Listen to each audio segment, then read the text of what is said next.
Welcome to That Worldview podcast and the single series.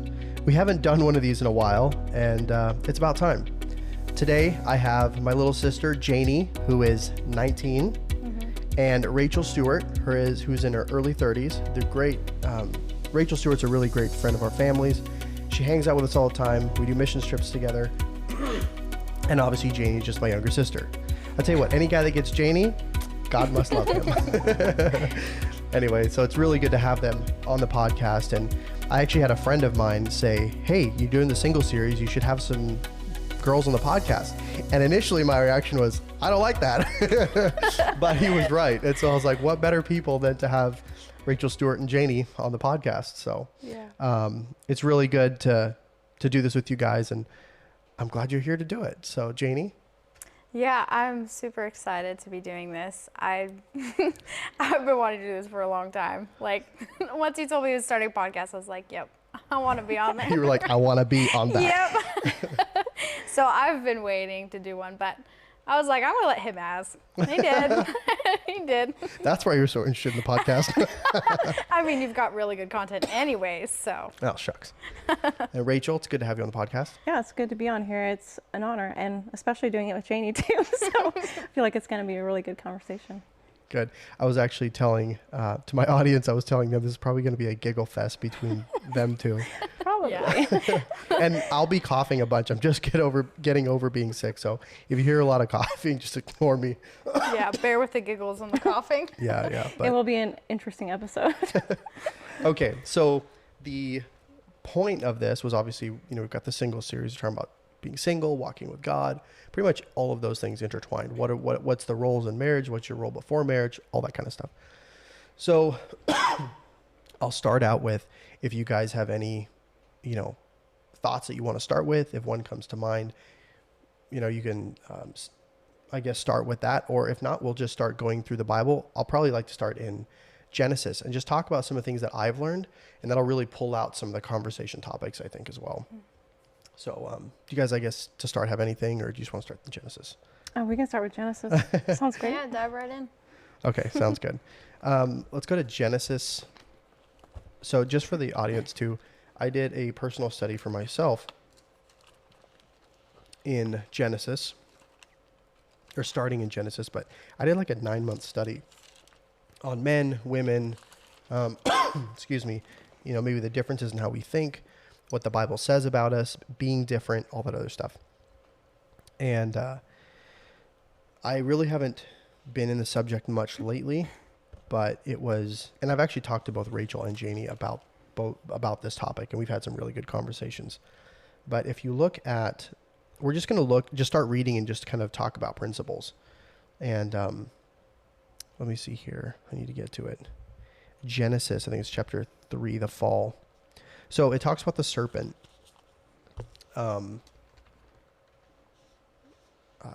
beguiling Eve. I always thought that when it talked about the serpent beguiling Eve or deceiving Eve, I kind of thought, excuse me, that was like a lie or an excuse that Eve made to get out of being in trouble from God. But it's really interesting. Let's see here. I'm sorry, I'm trying to find my verse. Okay, so talking about the woman being beguiled, she says that she was beguiled by the serpent, right? And then it keeps going on. Well, then I was reading Colossians 11:3, or 2 Corinthians, 2 Corinthians 11:3, and it says, But I fear, lest by any means, as the serpent beguiled Eve through his subtlety, so your mind shall be corrupted from the simplicity of the gospel. So I always thought that Eve was being like just making an excuse, but this verse kind of points out too that no, she was actually truly deceived by the serpent, just as he's telling them here, lest ye be beguiled or deceived from the simplicity of the gospel, like Eve was deceived from the very simple command, and the word beguiled actually means to be coerced in like the deepest sense. And so I found that was very interesting.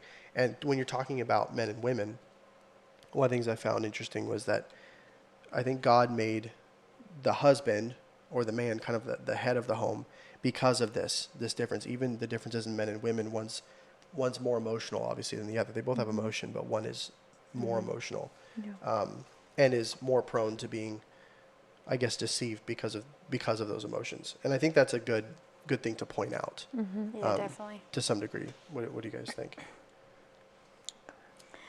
I would think it was a good point to make, because I think women don't like to admit to that, but it is so true. I mean, you know, a lot of times we're like, no, we're not that emotional, but woo, man, no, that's a total lie. We're fooling ourselves. But that's a really good point. I've never seen that verse, or I didn't notice that verse in 2 Corinthians. But she really was truly deceived. I don't think she lied about that, And yeah, it's a really good point. Yeah, definitely. I've never actually even noticed that either. So that's a good point. But yeah, women can be definitely more into their emotions, and it can play a huge factor in, I think, the lens that they view life through. And that man is kind of like that anchor point to where he kind of holds her to the truth, especially in the Word of God, I think, because we're just prone to be more emotional. Yeah, and in saying that, obviously isn't a a downplay of women. We're just got different strengths and weaknesses. Right. And the interesting thing too here is that Adam was the one held responsible for the fall, not Eve. So even though Eve, it was Adam's fault, he decided to follow in that sin. Full knowing, like Adam wasn't deceived at all. It says nothing about Adam being deceived. Yeah. She was deceived, and he was like, I'm going with it, So, excuse me. I think we'll talk more maybe about, in general, men not taking a more responsible role in their life. Just in general. I'm not even talking about like, married and non-married, but just in general. So that's one thing that I found really interesting. Let's go to Ephesians. I think this is a good one. It just kind of talks about roles and stuff too. Actually, before we get into all this, because to be honest, we could go forever about verse from verse to verse to verse. Yeah. To kind of to let people know at home, like, what observations have you made about either struggles, good or bad things about being single, or looking forward to either getting married, or just walking with God and kind of traversing that path? Do you guys have any thoughts on that? Yeah, I think something that I've struggled with a lot is like authority, especially as I get older. It's honestly like a huge struggle, I think, with women, because we kind of crave that control, I think. And then when you are submitting yourself to God and you want to do His will is to be submitted unto your authority. And I think that's like a huge struggle that women have. I think it gets harder too the older you get. It does, especially as like the single years like get prolonged, and you're like, well, this is definitely different. And it gets challenging, and it's like God kind of has to like bring you back to that anchor point of just like, whoa, just And I'm like, oh yeah, okay, I did kind of like, that was disrespectful towards my dad, or I didn't have the right attitude, or just like, really just wanting to go off on my own, because I'm like, hey, I'm 31, So it's easy to, I think, go off onto that, and I think that's a huge struggle that women struggle with. Yeah, no, I totally agree with you on that. It's hard. We like to, control the narrative, I guess, in our own lives, and when we don't have that, it's really easy to react. I think for me, at least, like you were saying, kind of traversing this, I wouldn't say, I think it's just a perspective where it's like you can see it as a trial or see it as a blessing, and I think it's both in its own way. But for me, I think it's like two sides, one ditch on each side, where it's like one side I'm like completely submitted, and then like, I don't know, you just begin to like not care anymore. And then the other side is just becomes a total idol. And there's that balance in between. And so I Yeah. think the Lord's been kind of working on me in that, because I like to swing the pendulum sometimes, and that's not healthy.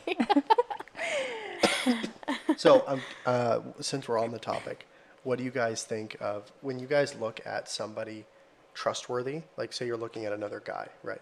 Looking at someone that's either trustworthy or, someone that you would say, okay, that's a person that's following God. Like, what are things that are keys, or what are things that, for example, have you looked at a guy and like, okay, he's not trustworthy because he did that or whatnot, because I think guys make a lot of mistakes in their character just with interactions, and it's actually it's a massive indicator of where their heart and where their life is at.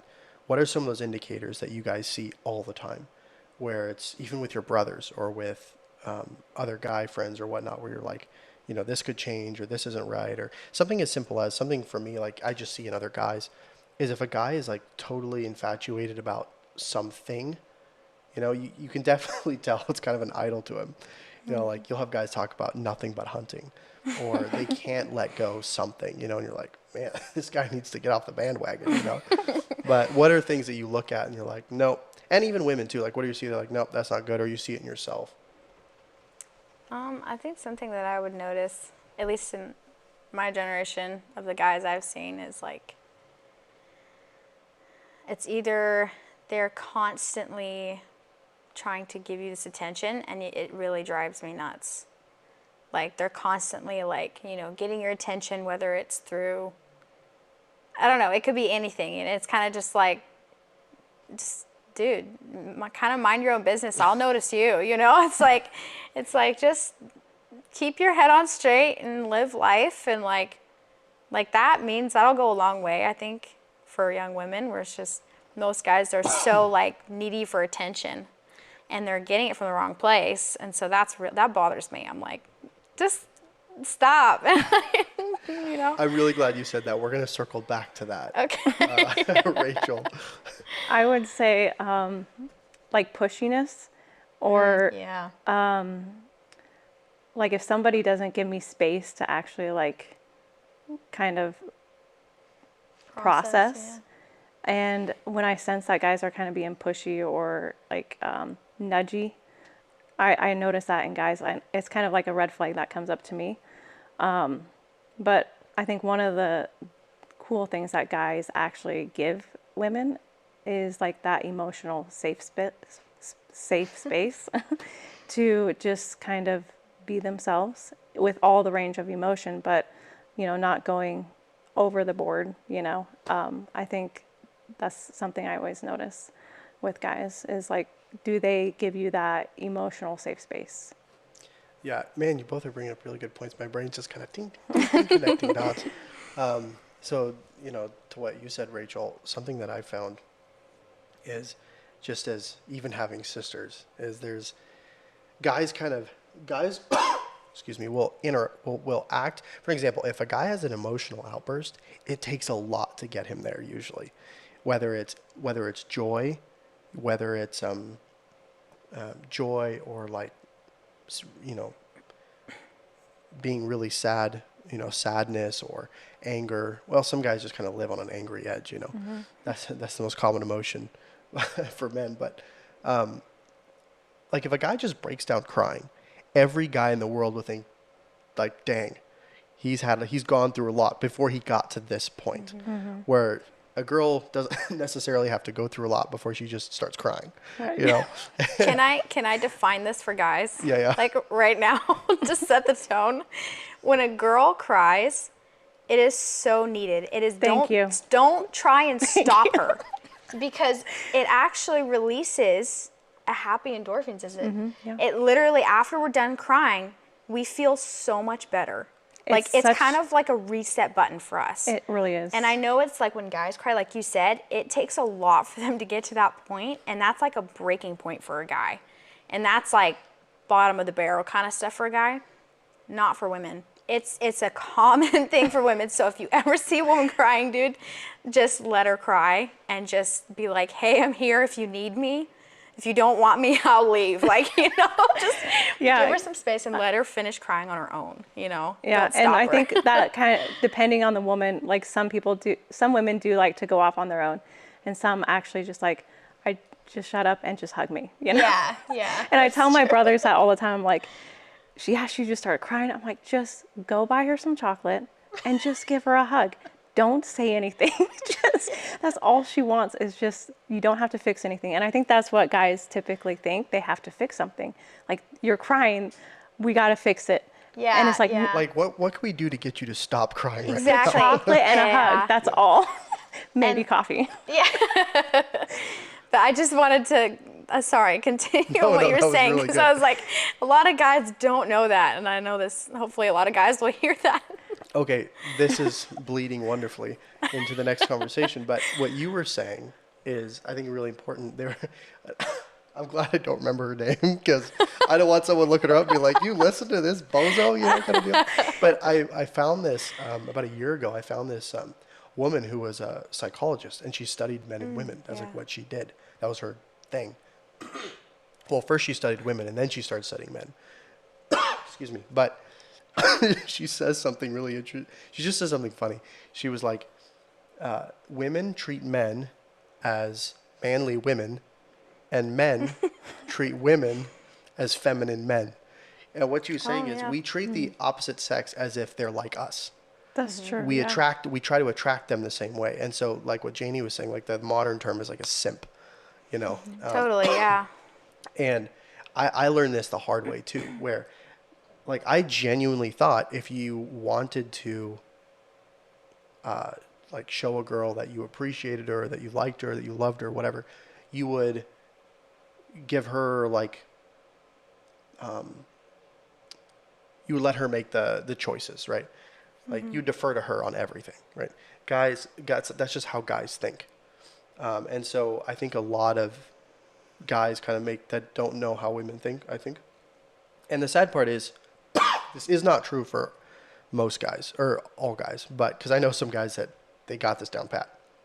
But especially for those who grew up in like a Christian home, kind of like, you know, Janey and I did, you know, this idea of men and women was not talked about like at all growing up.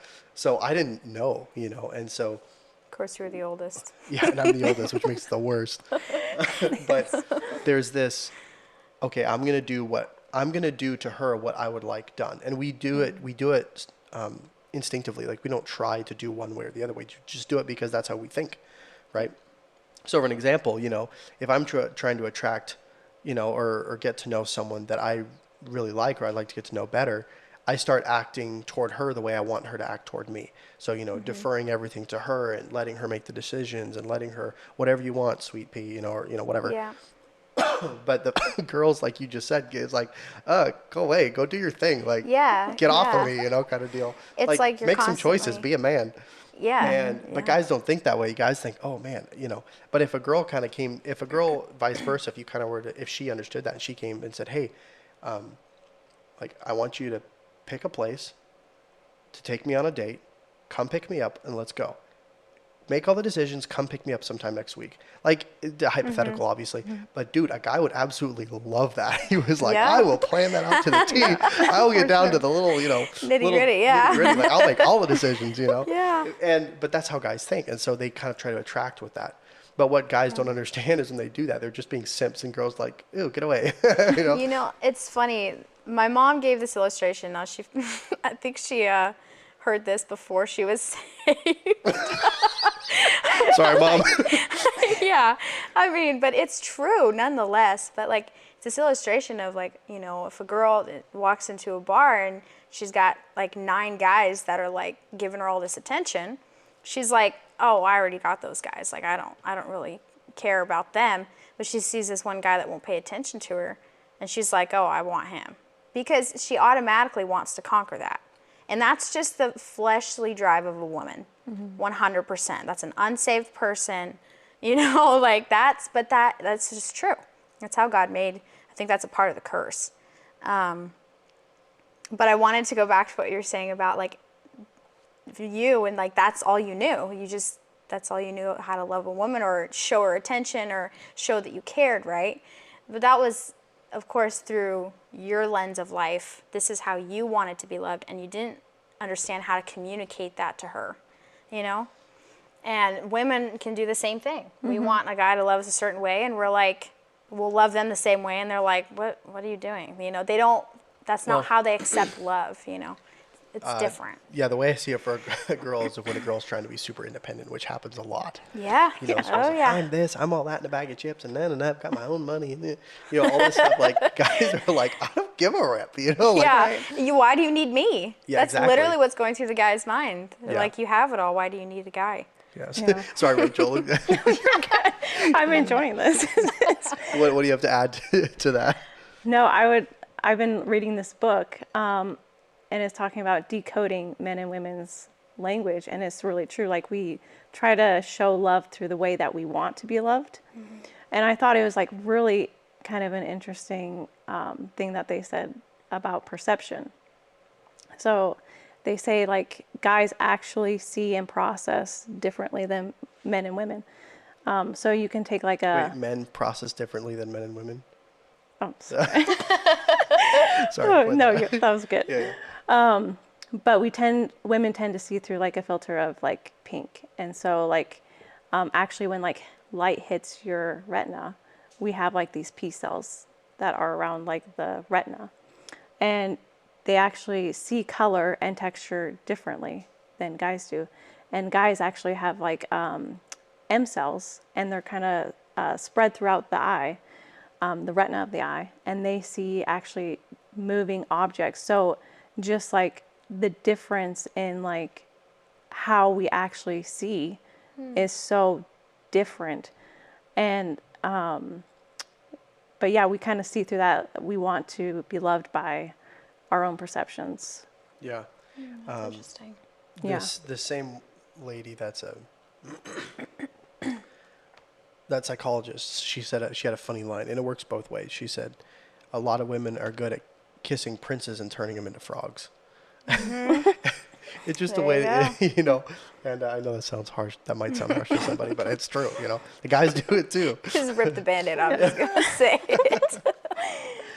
And if you guys, by the way, just so the audience knows you're not being held captive, you know, if there's anything you think is dumb that I say, just say it. Be like, that's not true. You know, I totally will take it. I think it would be easier for me because I do it to him a lot more than Rachel. Just the honesty.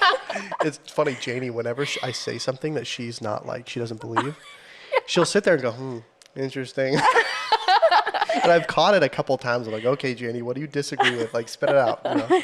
So, Most of the time, I'm trying to think of how do I tell him that I don't disagree, or like I do disagree with what he's saying. anyway. So on, oh heavens.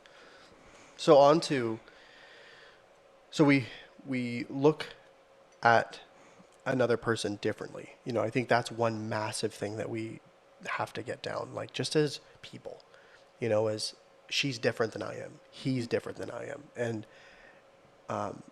something I found too is that we sadly, we kind of demonize people too quickly. That's something I've found. Is I'll just instantly think that they meant the worst about something, when I think we just shouldn't do that. I tell you what, that's one of the things that causes the most drama, even among friendships between guys and girls, is you insinuate something. For an example, something guys don't understand, and like I don't actually think I don't think honestly guys and girls can have a healthy, platonic, close relationship. Honestly, I don't think that's a thing. It's so true. And I used to not think that. I was used to be like, oh no, it's totally possible, blah, blah, blah. But I'm 29, and I found through a couple of years, that's actually not true. It's so not true. You You're know, right.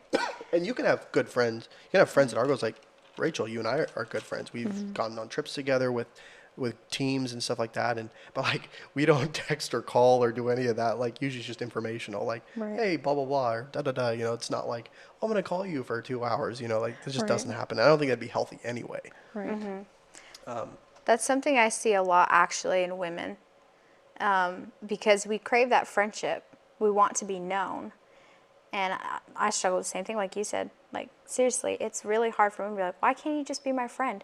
But guys' brains don't work that way.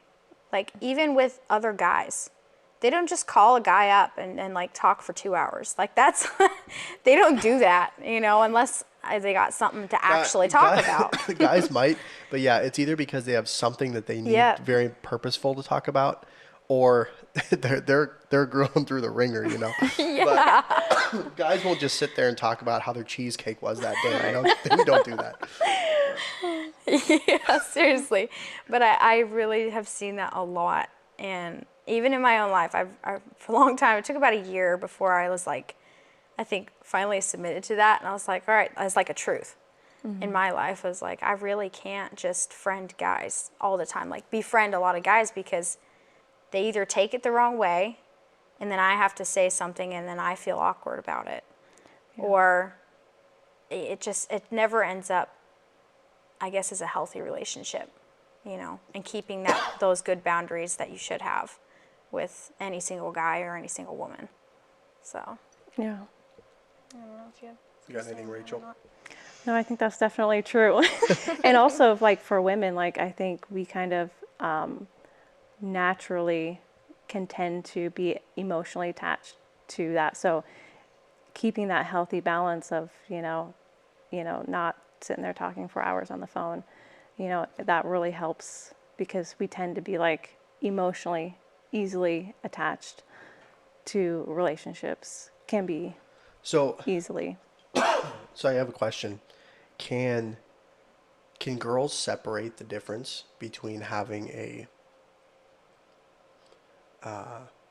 like a friendship? Okay, I'm trying to figure out how to say this.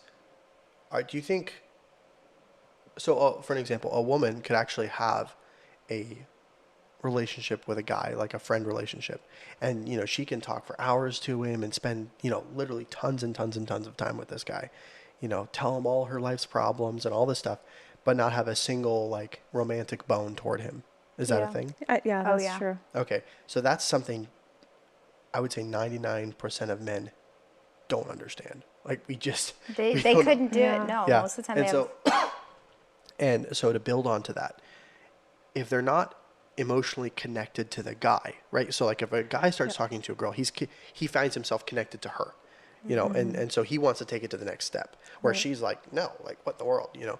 If she's not emotionally attached to him, Right. she can separate that. Okay. Easily. So my yeah. next question is then why does she want it? What is she connected to? If she can spend all of this time and, you know, maybe hundreds of hours talking, being around, you know, doing stuff with a guy who's just strictly platonic friend, but she spends all this time with him, why does she do that? What connects her to that guy in that way? That's a good question. I think it's just a deep friendship of, you know, and you might have like a lot in common, to where she can be able to, like, you're learning and you're growing and you're just like hanging out and you have like these good conversations, but she's not emotionally attached to him, and she doesn't see him as like, you know, something more in the future, so she can like emotionally detach herself from that.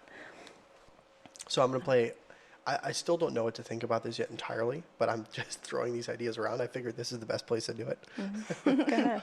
But the conclusion to some degree that I've come to is she's connected to the affirmation of that friendship. Can I say something Yeah. here? So something that came in my mind earlier, but I was kind of waiting for a moment to share it because I thought it was a very interesting thought, was like women's currency, if you want to say, is almost being known, like knowledge of oneself. And so... Or being known by somebody. Yeah, exactly.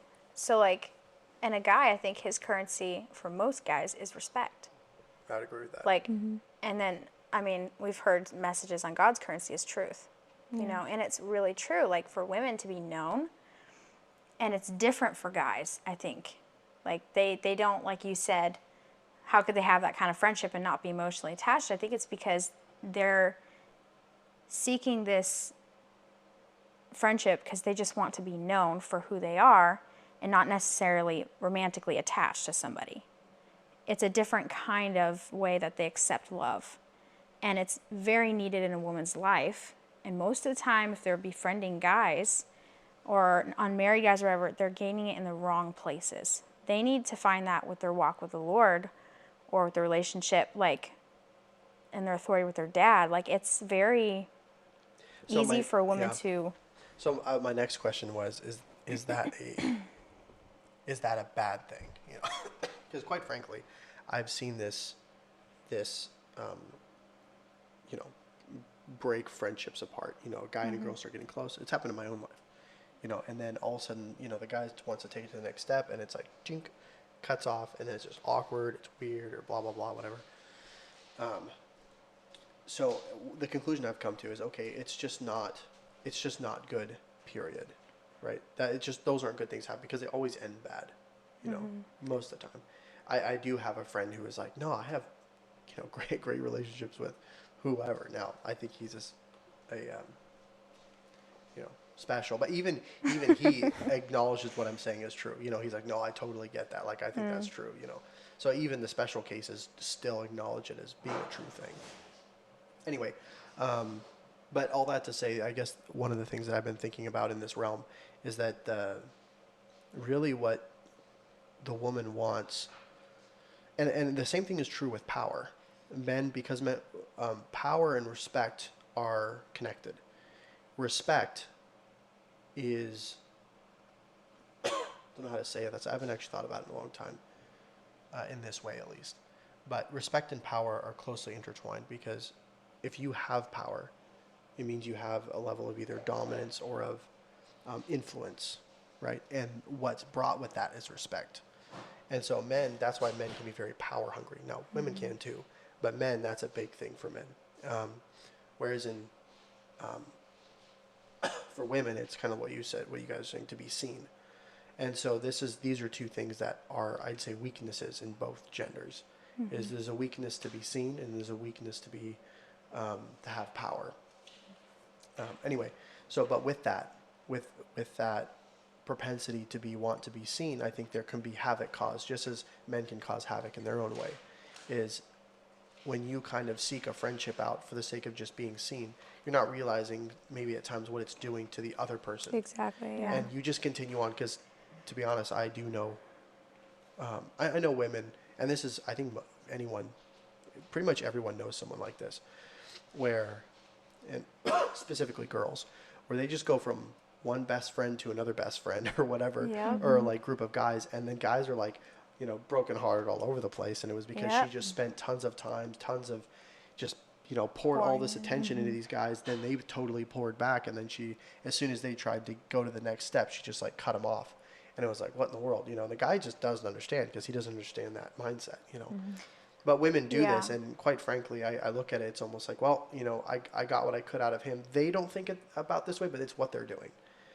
Yeah, I got exactly. what I needed out of him. Yep. Okay, to break that one off, on to the next one. Yeah. I feel like there's like two different kinds of women. There's one who knows exactly what she's doing, and one who's completely ignorant.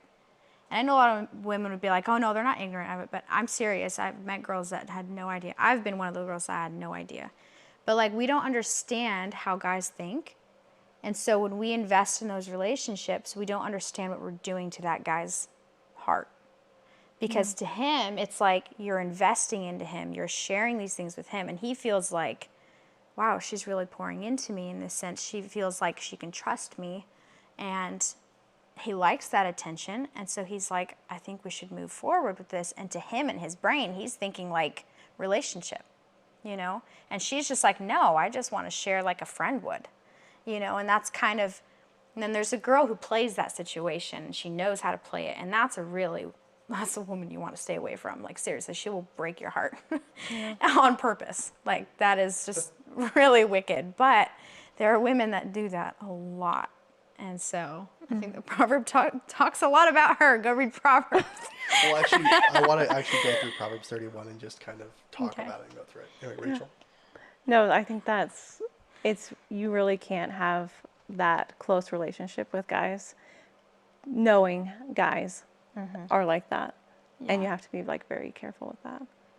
Yeah. And just for our audience, obviously that doesn't mean, you know, guy comes walking up and you go like, go away, you know. Right. Obviously not. No.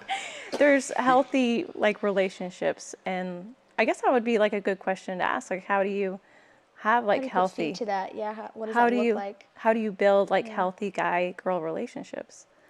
well, shucks, I'm a guy. Well, I mean, the Bible says that young men are to treat young women as sisters, Yeah. doesn't it? Yeah. But I know that some guys don't have sisters and they, aren't versed in those ways. But I think that's where the mom really needs to step in and help them there. Yeah, But that's a good picture of.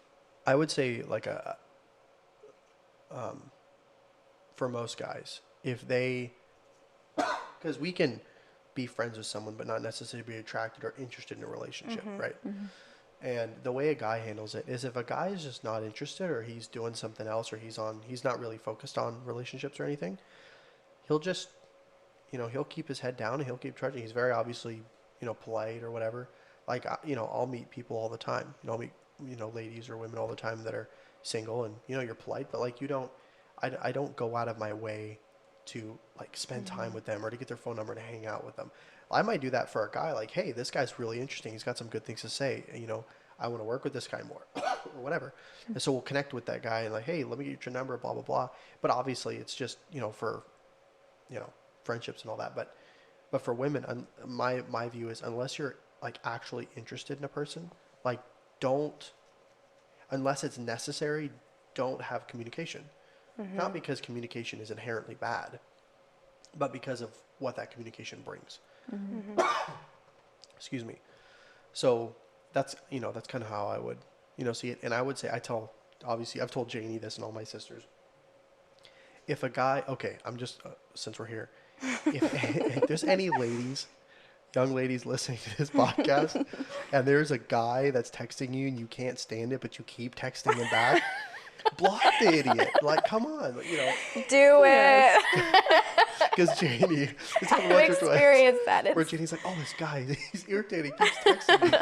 And I'm like, block him, like, or something. He'll get the message. Tell him to go away.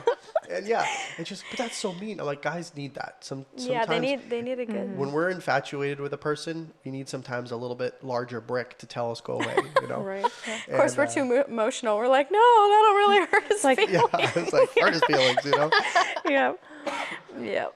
Honestly, good. like I think that's better. Hurt his feelings a little bit now, and wait 10 months, that's and a then good hurt point. his feelings more. Yeah. Like Yeah. if you nip it off at the now, It's like a Band-Aid, just Exactly. little sting. Yeah.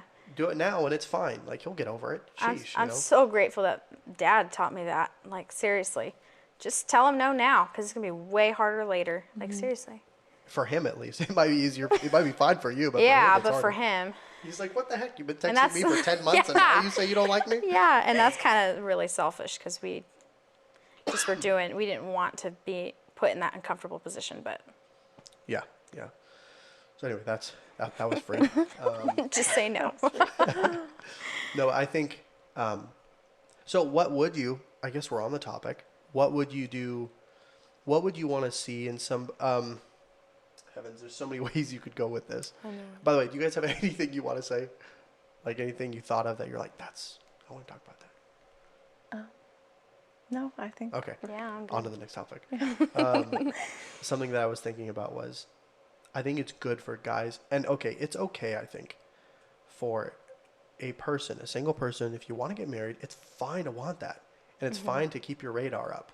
I keep my radar up. I'm sure you guys do too. You find someone, find someone attractive, they're godly, your personalities meld or whatever, and you just want to get to know them better. It's okay to actually maybe make some progress in that direction. So having that said, obviously there's bad ways of approaching somebody and there's good ways. So what are ways, for an example, if there was a guy, we'll take both. If there's a guy that liked you and you didn't like him, how would you handle it? And if there was a guy that liked you, and what way would you want him to approach you guys? And if you did, how would you like him to approach it? Like what's something you're like, wow, I would admire that. You both are smiling and saying nothing. Do you want to go first? Well, if I wasn't interested, I'm normally just very cordial with them, but I don't really give them a lot of time, to be approached. I guess giving me that safe, emotional space, and I guess making the effort and planning things. I really hate planning things, but just kind of making the effort to show up and like talk and like want to get to know me. That's where I would come from. I think something, excuse me, that a lot of guys are afraid of, and I would say for good reason, is like, I don't be looked at as weird, or like creepy or something. Yeah. Right. Oh, poor guys. I really feel for them there in this day and age. Yes, That's another true. topic, but I think for me, if I wasn't interested in a guy and I knew that he was interested, I think I've learned now what I would do rather than what I have done in the past. I would probably, if they ever approached me on it or I felt like there was a need to say something, like it was just too much, be like, look, I think I would just tell them up frank, like, look, I appreciate it, but I'm not interested. If it came to that. And if not, I think I totally agree with you. To just be cordial. Don't give them any more attention that's needed. Like you said, just base communication. If there's just a need. And if they're like extremely pushy, and I've had guys like that, and it drives me crazy. It's like, Just tell them up front. excuse me? Yeah. No. And I've had to tell guys that. I'm like, and they kind of like got upset, and I'm like, dude, I'm sorry, but no. And you need to stop, or else I'm gonna go talk to my dad and brothers, and they're gonna have to come talk to you. I kind of, Bring that cavalry. A whole I actually do it level the thing. other way around. I'm always like, I just let my dad sick him. I'm just like, Dad, this guy's bothering me, and he'll just call him up, and that's the end of it usually. Or my, Yeah. or if my dad's not around, praise the Lord, I've got lots of brothers that I can gladly deal with it. Yes, thank goodness for brothers. Yeah, and then I think if I had a guy I was interested in, and he seemed to be interested as well.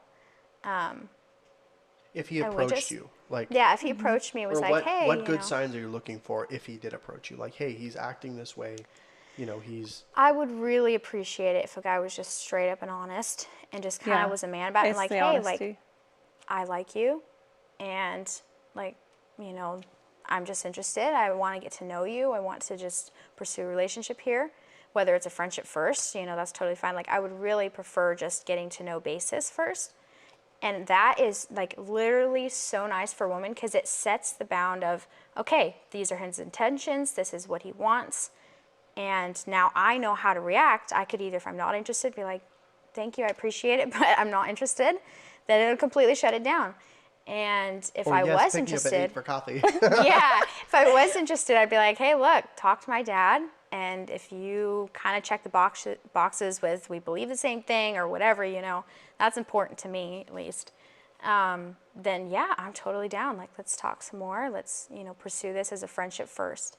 And I think just the clear honesty of your intentions, it really shows a woman that you mean business. Because when you're kind of beating around the bush, it kind of just means like They're just pushing for something else. Exactly, yeah. And like, we don't want that. We want a friendship first. And then, that deeper connection and relationship can come later, you know? And it really shows the guy's like leadership skills as 100%, well, yeah.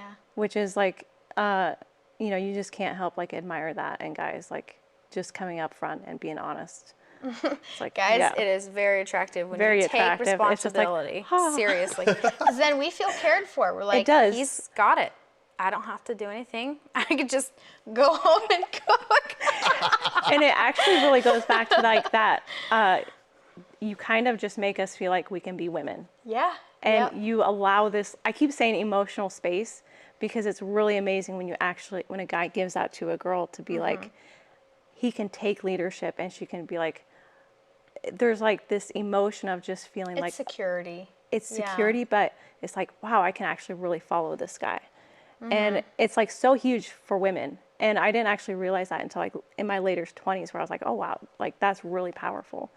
And when you get a guy that's gentle with it too, but knows how to lead, it's like, that's prime right there. That's Yeah. prime real That's estate. prime, yeah. That's a great. rarity right there. It is. Seriously. Yeah.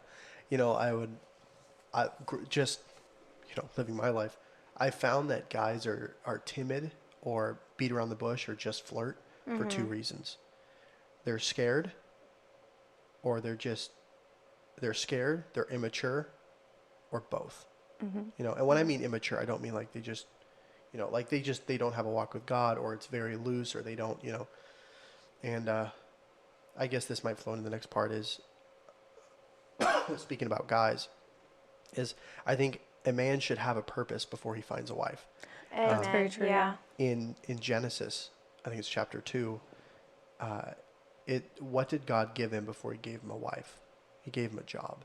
He said, name the animals, you know? And so he went, he named the animals, he saw, and then he was like, man, it's like all these animals are coupled up, and he's like, where's mine? Yeah, You know? yeah. But he had a job before and I think that's powerful that God waited to give him a wife to show us a picture, I think.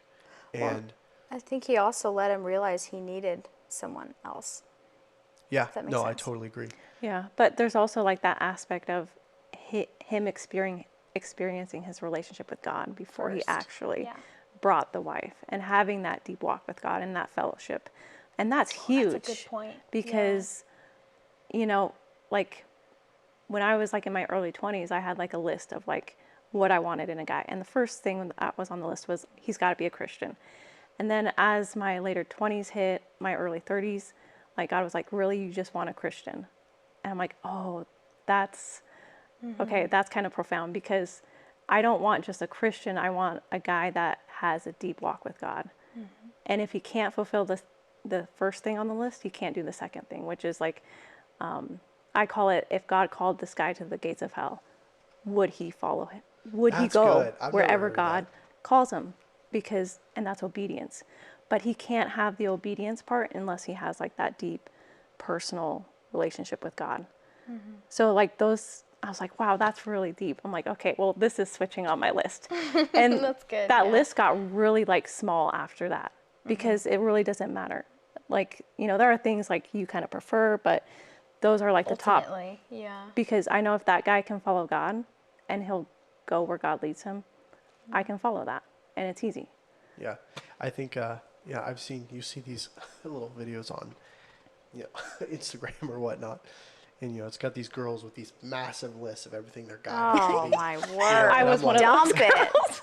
You learned how to dump in my it, early yeah. 20s, I was like, okay, I'm like, later 20s, throw it out. We got to redo this. Yeah. Well, and I found, like, for me, I guess my list has gotten smaller too. Like, there's some key things. And, like, if those things, you know, match, you can start there, you know? Right. But if those things don't match, and it's not, and they're not frivolous things, I would say at least. Yeah. They have to be, like what you were saying. I actually really love that point you made. Is he willing? What did you say about the gates of hell? If God called him to the gates of hell, would he obey God and follow no matter That's the really cost? good. I'm gonna have to is really steal good. that. Put it on a T-shirt. Yeah. But like, just ask like, are you going to the gates of hell, God? You know. All right, no. Then I'll follow you. That's good. No, but just like it's just a picture, because like sometimes God just like will call people to like, you know, crazy stuff. Like, but if they're not willing to follow that, you know. Yeah. Something you said too was also like him having that walk with God first. Like, I mean, you see that in the first few chapters of Genesis where Yeah. he had a job, God gave him a job, and he fulfilled that job, accomplished that job, you know, and then saw a need later on. But like he learned how to submit to the Lord and follow God first. And I think that's really key in a relationship, because women do like to sometimes grasp at that. And if a guy is weak, they'll take advantage of it most of the time, even if they're unknowingly doing it. And it, like, even with like Eve, he just allowed her to, he didn't say no to her. And I think it's really important for guys to know when to say no. If it crosses that line between his relationship with God, he needs to say no, you know? Yeah. I don't know if that. I'd say this gets to the edgy part of the topic. It's true. Like, you have to have it. And see, Janey, you were getting tired. We're at 50 minutes. Yeah. You were saying before we I started had you were getting tired. I had tea. Anyway, This is good conversation anyways. it's how it works, man. You're tired and Yeah. you start talking, you're like, this is good. Yeah. No, I would agree that men need to know when to put his foot down, essentially. Okay, it's a funny quote, so I'm just going to use it. There's a movie called Mordecai, and it's like it was made a couple years ago, and I watched the trailer or something for this movie, And there's this like really funny scene in it where he really wants a mustache. You know, he's like, he wants this really cool, like manicured mustache. And he goes to his wife and he goes, honey, can I have this mustache? And, you know, she's like, no. And he's like, well, honey, I must put my foot down with your permission, of course, you know?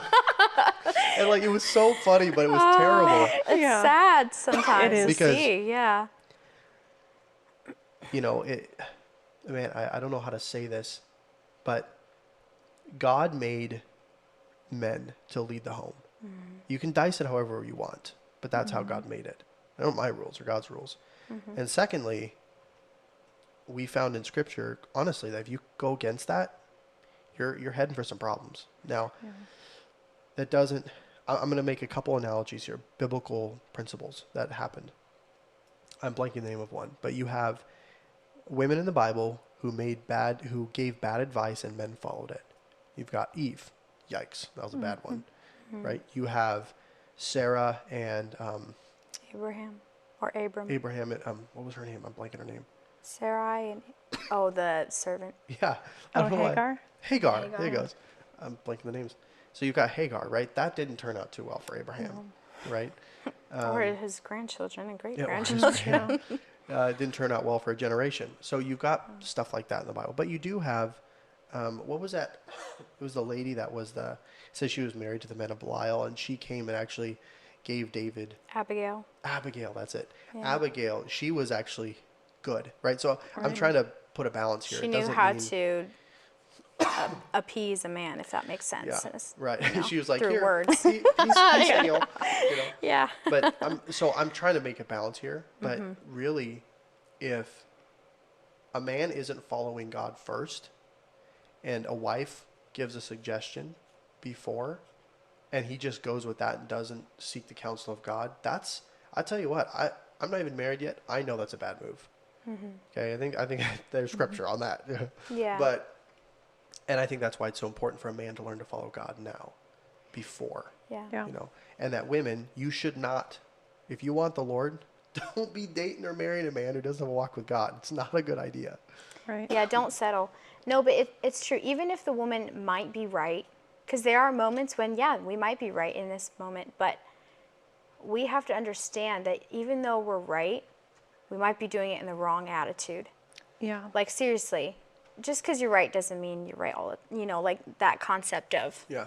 you're right, but you're also wrong It at the doesn't same mean time. You're right. You could be right, just not right now. Yeah, exactly. And so you have to let that man bring that before the Lord, because ultimately he's answering to God, not to you.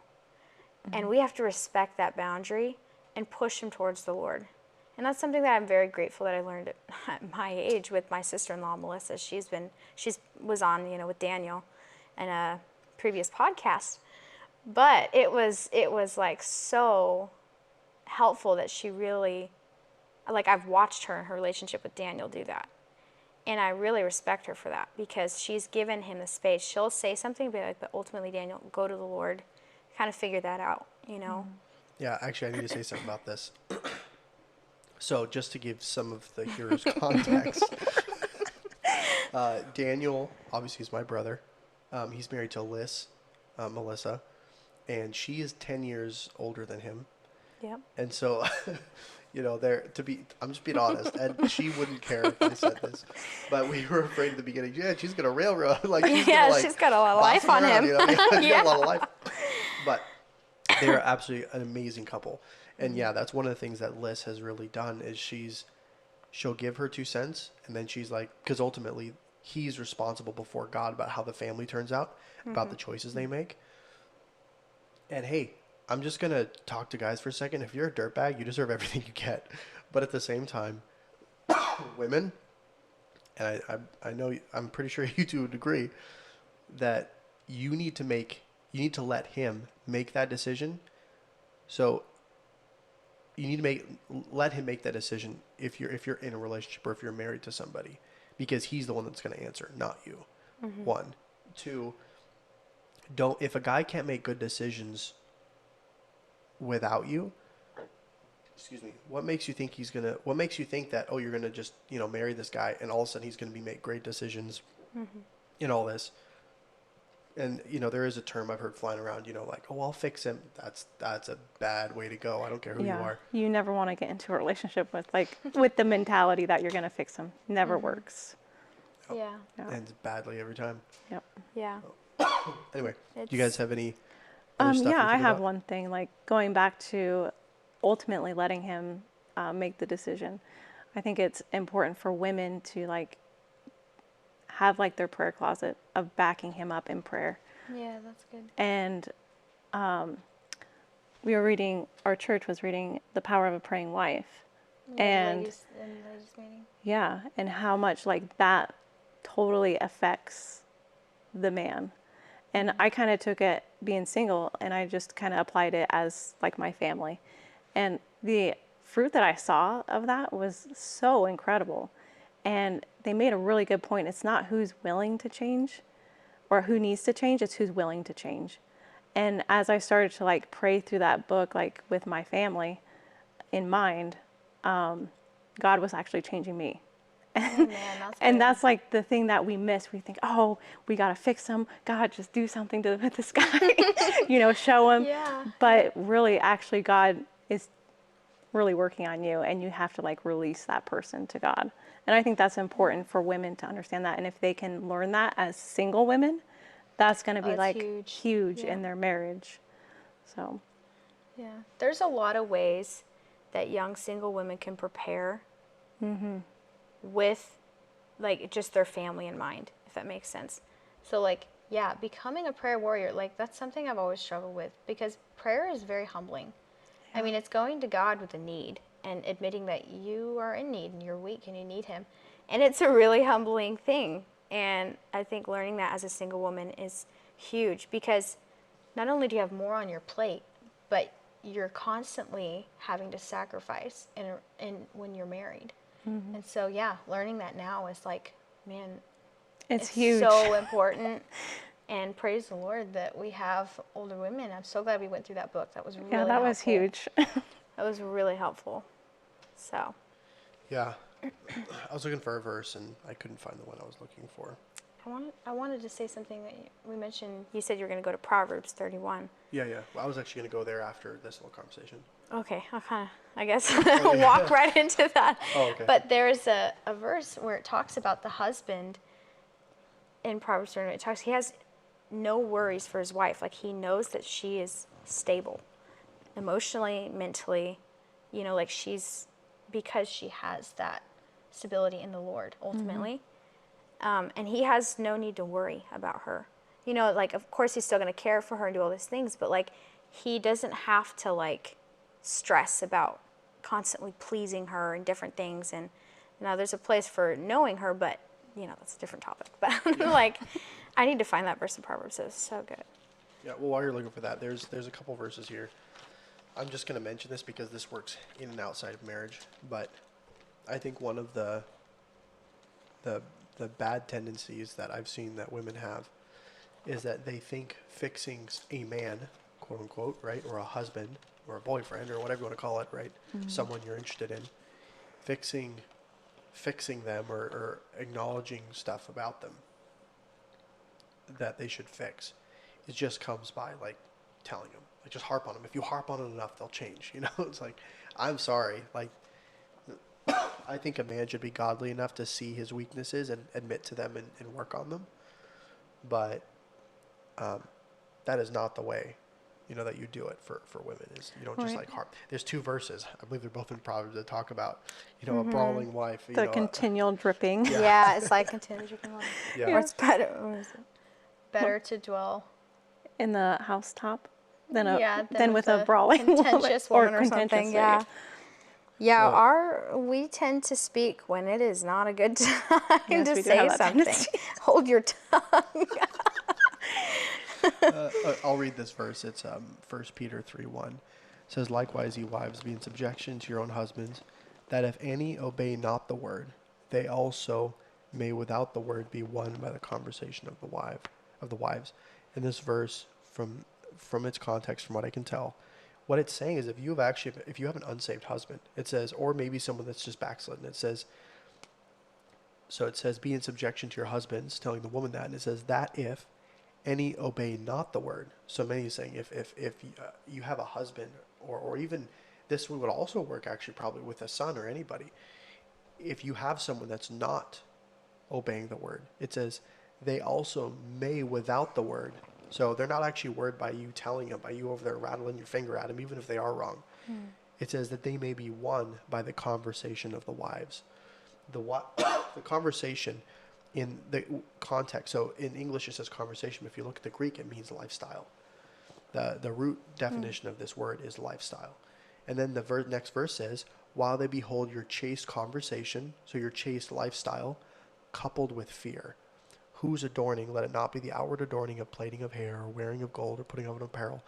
And I think this is both. Like, if a woman dresses very immodestly, that's not a good thing, obviously. But actually, if they overdress or they look terrible or if they whatever, if they're drawing attention specifically to themselves in any kind of fashion, right? Here it's, wearing gold or putting on, apparel to make yourself look whatever. And also not wearing apparel is making yourself, looked at more. It says, don't be the person that's that way. It says, but let it be the hidden man of the heart, in that which is not corruptible, even the ornament of a meek and quiet spirit. A meek and quiet spirit is the attribute of a powerful lifestyle. And you'll see, we'll kind of switch over to Proverbs 31, where it kind of talks about this. And I'm just going to mention it now because it's too good and I love it too much. Excuse me. But in Proverbs 31, we'll read it. It says that for virtuous woman, it says, in her tongue is the law of kindness. Yeah. It's a law. A law is not changing. It's immutable. You can rebuke in kindness, but I think one of the worst things to see, and it happens to men, one of the worst things to see in a man is a limp backbone. If you see a man with no kind of consistency, you see a man with, they're looking at each other like, yes, I totally agree. It's the worst. It's like, oh man, okay, we need to go. Yeah. Just go grab a shovel and dig a hole. You heard that from her, not from me. But yeah, the worst thing to see in a man is, a weak backboned, limp-wristed. That's why people love soldiers, because they're a man, Like, yeah, uniform. That's true. Yeah. Yeah. Because they're disciplined in some fashion. They have that attribute about them. They have a vision. They have a purpose. They have a goal. They're driven. They have, they've got good morals. They know where they're going. Those are the kind of men that are men. So anyway, but when you look at women, what's that? The worst attribute in a man is to be a weak man, right, with no backbone. So what is that for a woman? And in my opinion, it's not having the law of kindness. There's nothing worse. And those two verses in Proverbs actually dress that very thing. She's a brawling woman. She's the worst thing to see in a woman is an angry, bitter, Oh man. yapping woman.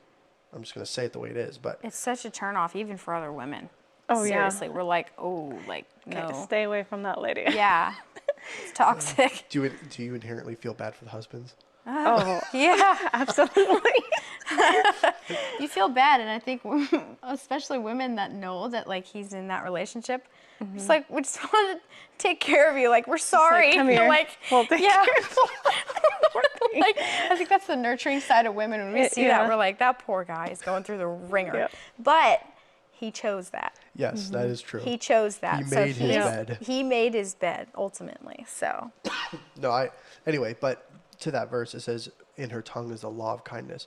When you add a meek and quiet spirit with the law of kindness, dude, I'm telling you what, any guy a gem would right there. Yeah. give you his left kidney for a woman like that. Like, I think a little more than that. He kind of gave his life for that. you're not wrong. Anyway, okay, well, let's go there since we're already hitting the topic. I found that verse that I was talking about. It's go actually ahead. verse 11 of chapter 31 of Proverbs. It says, the heart of her husband doth safely trust in her, so that he shall have no need of spoil. And I was totally butchering the verse or what I was trying to say back then, but like his heart is like trusts in her because he knows that she's stable and secure. And yeah, we have our moments, but he knows that her walk with the Lord is stable and secure, and that through those highs and lows, you know, he can still trust, you know, in her. That's kind of a side note, but like, Yeah. And I think they're actually able to accomplish what God has called them to do as a couple too, because if he has a secure walk with God and she does, they're able to help each other better because they're not relying on that other person to fulfill them emotionally or whatever. You know, it's, we're like, all right, let's just go for the Lord and like continue. So but you have to do that before you you get have to married. learn that You have before to learn that and go through those trials and deserts before. the refining fire. Yeah. Yeah. Here we are talking about marriage. We're supposed to be talking about singleness. I think this is great. You know, I don't care if we get flack from this conversation. I'm having a blast. No, I think actually, you know, what's funny is I tell people all the time. You know, since you brought it up, Sorry. is This is what happens when you get siblings. Yeah. tell you what, I see a whole new dynamic. I'm totally, you know, I tell people all the time, listen, I'm dabbling in this stuff technically in theory because I'm not married. I said, but Bible's Bible. Like, I don't give a rip if you're married or not. If the Bible says it, it's true. You know, now I think it obviously can be harder. Like I have literally had one husband tell me, he says, well, you don't know how hard it is. And I'm like, you're right. I don't. But that has nothing to do with what the Bible said. Yeah, Right. exactly. So I'm sorry. Like I can have sympathy for you or whatnot. But you guys did hear a cat. I'm just Poor Rachel's like, what do I do with this I'm like, thing? oh, wait. no, You it's shouldn't fine. be here. It's totally fine. Everyone's listening and they hear a meow. They're like, what in the world? Anyway, so no, yes, I think as single people, when you're studying this stuff, you're going to come across the relationship of how God talks about marriage and all that stuff. And it's good to study it out. I'm telling you what, study it out now. You're going to be so thankful you did Yeah. when you get married. That doesn't mean we can't talk about it. It just means we need to look carefully what we believe before we just go out and say something harshly. That's definitely true. There's nothing worse than seeing someone who's not experiencing something tell it. It's like, I'm going to tell you like it is. It's like, oh, shut up. You know? So Yeah, unless it's true principles from the Word of unless God. it's Yeah. like Bible and you know it to be very factually true in the Bible. If it's Then, factually true in the Bible, I don't give a rip who you are. You have to follow that. Anyway, get off that bandwagon. So a couple things really interesting about Proverbs 31. A lot of people don't know this. So the first verse says, the words of King Solomon, the prophecy that his mother taught him. Now, King Lemuel is another name for Solomon. Solomon is King Lemuel. Now, who was his mother? Bathsheba. We said it, guys. So that I think that's very interesting, to be honest. I don't know Yeah. why I find that interesting, but given the relationship between Bathsheba and David and Uriah, and yikes, that whole mess. It makes me wonder Yeah. what kind of relationship she had with her first husband. Honestly, I think it probably was a good relationship. Yeah. I think. Well, actually, I wouldn't say that. I was would going to say, they don't clarify. We don't really know. I would say that he was a good man. I telling you what, man. Like he was like, no, I'm not going to go home and be with my wife if my men can't be with their wives. So he That's slept a at the gate. good, Yeah. good Right. soldier right there. Yeah. He was like, nope, I'm not going to do something that my men don't get a privilege to do, you know. And then he went right to the front of the battle, and then David put him right on the front lines, and he went in there and he died. Like that is a true yeah. warrior. Yeah. You know, I don't care who you are. So anyway, I think he was a good man. Now, we don't know anything about Bathsheba necessarily. And, you know, you think of the dynamics of a king. Can you imagine being like the wife of a soldier and the king's like, I want you with me? Like, yikes. You know, what do you say to that? You know, obviously, whether it was forced or not, they slept together, you know, and had a kid. Two. Two, obviously. Yeah. Well, the first one is an adultery, not the second one. Two. Yeah. But anyway, regardless of what happened back then, what she says here to Solomon is on Profound. the money. Yeah. Right? So And profound. obviously God thought it worthy to be put in the Bible. So the one chapter that specifically talks about virtuous woman was from Solomon's hand, and it was a prophecy given by his mother. That's interesting. which is means funny. it's possible. True story. Yeah. But it's also interesting what she says to him next. So verse 2, it's funny, most people actually kind of don't talk about, from 1 to chapter, or from verse 1 to verse 9. Most people talk about verse 10 and down, That's right? true. Yeah, it's So really we're going to true. read through that part too. It says, what my son, and what the son of my womb, and what the son of my vows. Give not thy strength unto women, nor thy ways to that which destroyeth kings. Now, quite frankly, he messed up on that one. He had the most wives than anybody, or concubines than anybody ever had. But that is true. Don't do that. At least not the way he did it. That's for sure. It is not. It is not for kings, O Elamiel. It is not for kings to drink wine, nor for princes strong drink. Right. So she's kind of just warning him. These are the big no-nos for kings, and I look at it this way: it's a big no-no for kings and leaders. Period. Like if a king shouldn't do it because he has to be alert to the decisions he's making, my thought is men shouldn't do it because he needs to be alert to the decisions he's making. So whatever is said about kings here, I like to apply that to my life. Lest they drink and forget the law and pervert the judgment of any of the afflicted. Right, there's the decision making. You'll be perverted. Give strong drink unto him that is ready to perish, and wine unto those that be of heavy hearts. Let him drink and forget his poverty, and let him poverty, and remember his misery no more. Open thy mouth for the dumb, in the cause of all that of all such as are appointed to destruction. Open thy mouth, judge righteously, and plead the cause of the poor and the needy. And so don't give your strength to these things. The two things are strong drink and women, right? I maybe, I take a little bit of liberty in kind of categorizing things. I would say don't give your strength to, really what it says is to overdo pleasures. Don't give your strength to women, plural. Yep. That was plural. Yep. Right? Meaning you shouldn't have a harem of wives, Yep. right? Should have one. Women, plural. And don't give yourself to strong drink. Okay, we'll leave that alone. Excuse me. Verse 10. Who can find a virtuous woman, for her price is far above rubies? I'll tell you what, a virtuous woman is hard to find nowadays. And something I want to talk about is why. Why is that? I want to get your guys' take on it. I think first of all, it's a lack of a relationship with God, a walk with God, and enjoying that fellowship. Because single women are called to serve the Lord wholeheartedly. And then once they get married, that is transferred to their husband. So, yeah, it really is just a lack, I think, of a desire to know the Lord in your single years. Yeah, that, and I think it's a part of just laziness. Seriously. Because I know some really hard working women, but they don't spend their time on these things, if that makes sense. And I think it's a lack of also being taught these things. We haven't been taught, or we don't know what it looks like. So I think it's a breakdown of the generations as well.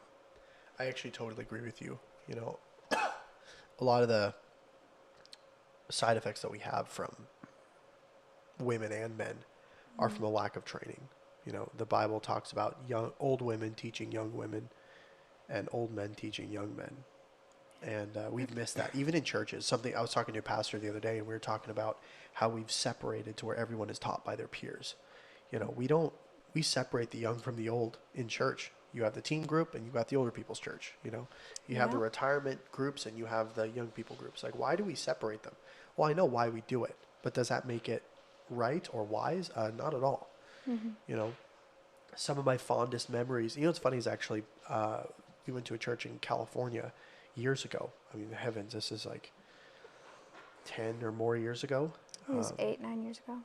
Well, for me, because I was traveling. But for you guys, that's true. Okay.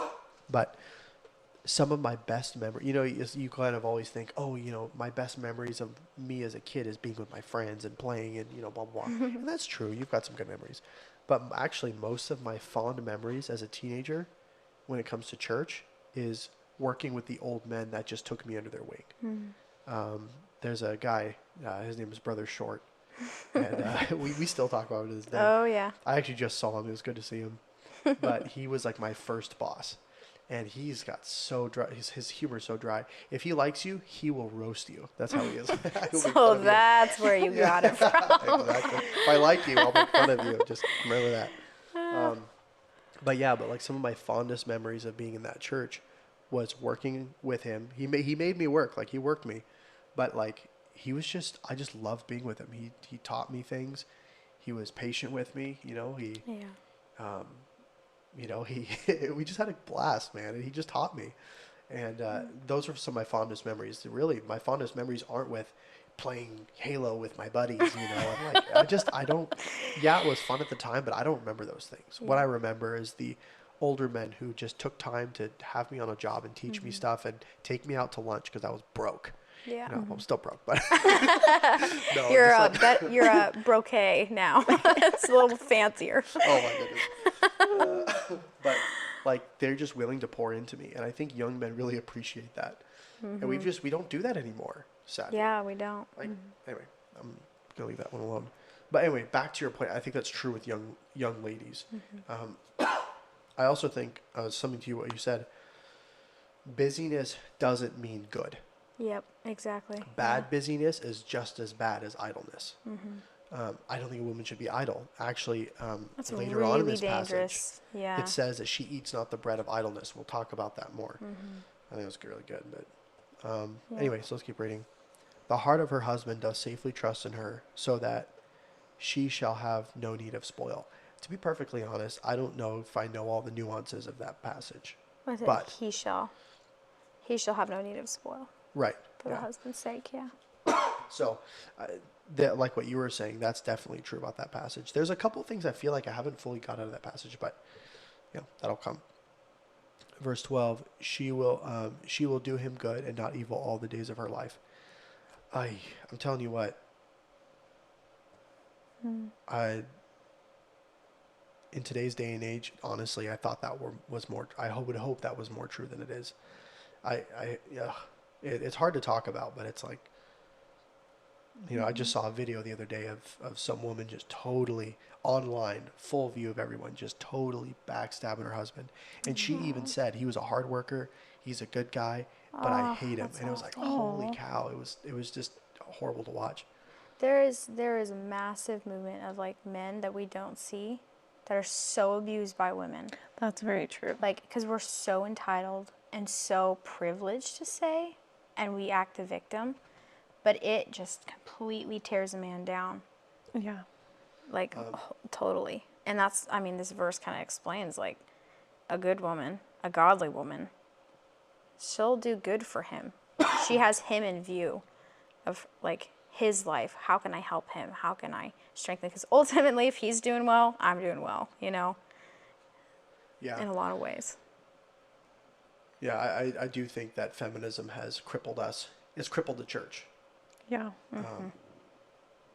To be honest, I don't know who's going to listen to this, so there's certain stories I'm not going to tell, but I have a couple doozies, man, of church people that I was with, and, they said one thing, and then I found out later, factually, like this wasn't something I heard, I learned it firsthand, where it was not that way at home, or, he would say it was this way, and then she told me it's not, or whatever. But it's anyway. But I think feminism. It's funny. We kind of think that like this idea of feminism has only stayed out in the world, but it's crept into churches hardcore. Yeah. Totally. It's I think in our music industry too. yeah. Like the Christian music, sometimes I listen, I'm like, what in the world? Like that is so. There's such an underlining feminist agenda there, and it's really hard to catch on sometimes because it's just basic women rights. Like Yeah. I don't know it. Of course, you swing the pendulum. There's always the other side, but Right. there's a balance. You don't want a toxic man, but you also don't want a toxic woman. Okay, let's just Yeah. throw this under the rug here. We both have been wrong. Yeah. Let's see here. Verse 12. She will do him good and not evil all the days of her life. She She seeketh wool and flax, and worketh willingly with her hands. She is like the merchant ship, she bringeth her food from afar. She riseth up while it is yet night, and giveth meat to her household, and a portion to her maids. One thing that I've noticed, okay, I'm just making an observation. I'm not, we'll talk about this, but an observation I've made is based upon what this is saying about the virtuous woman. It says she's very industrious. She's very busy. Now, probably the busiest woman you'll ever meet is a woman who's got a newborn or a bunch of little kids. Oh, yes. That is very true, right? And those women, I give special praise to you. Because you would, yikes, man. I don't do well around little kids. I love holding them. Oh, you're so cute. Go home to mama. But I'm sure with my own it'll be different one day. But Let's hope. right, go home to mom, parents. Oh, that's me. Wait, yeah. But there's been, I feel like part of the feminism movement that I've seen is just been over this movement of she needs to be less busy. And I think busyness, I actually had an older lady tell me this. Now I'm, obviously you both know her. Mrs. Clark Ganson. Yeah. She told me this, and I didn't even ask her. Like, we were just talking one day, and we were actually talking about this kind of stuff, and she told me this. She said, she said, I'd rather my husband be idle than me. And I was like, why? And she said, well, what do men do when they're idle normally? I think. They do their hobbies, right? They play video games, or they go fishing, or they hunt, or they, whatever. Go, the kitty's back. Go away, kitty.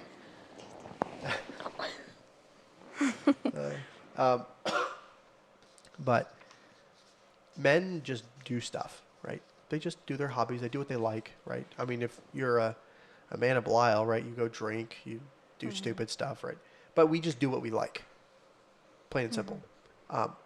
The pattern we see in life and in the Bible, honestly, is that because women are relationship focused, they tend to just breed drama when they're lazy or when they're idle. They gossip and they talk. And They talk. And Paul talks a lot about it. He's like, these women go house to house saying things they ought not, and all this stuff.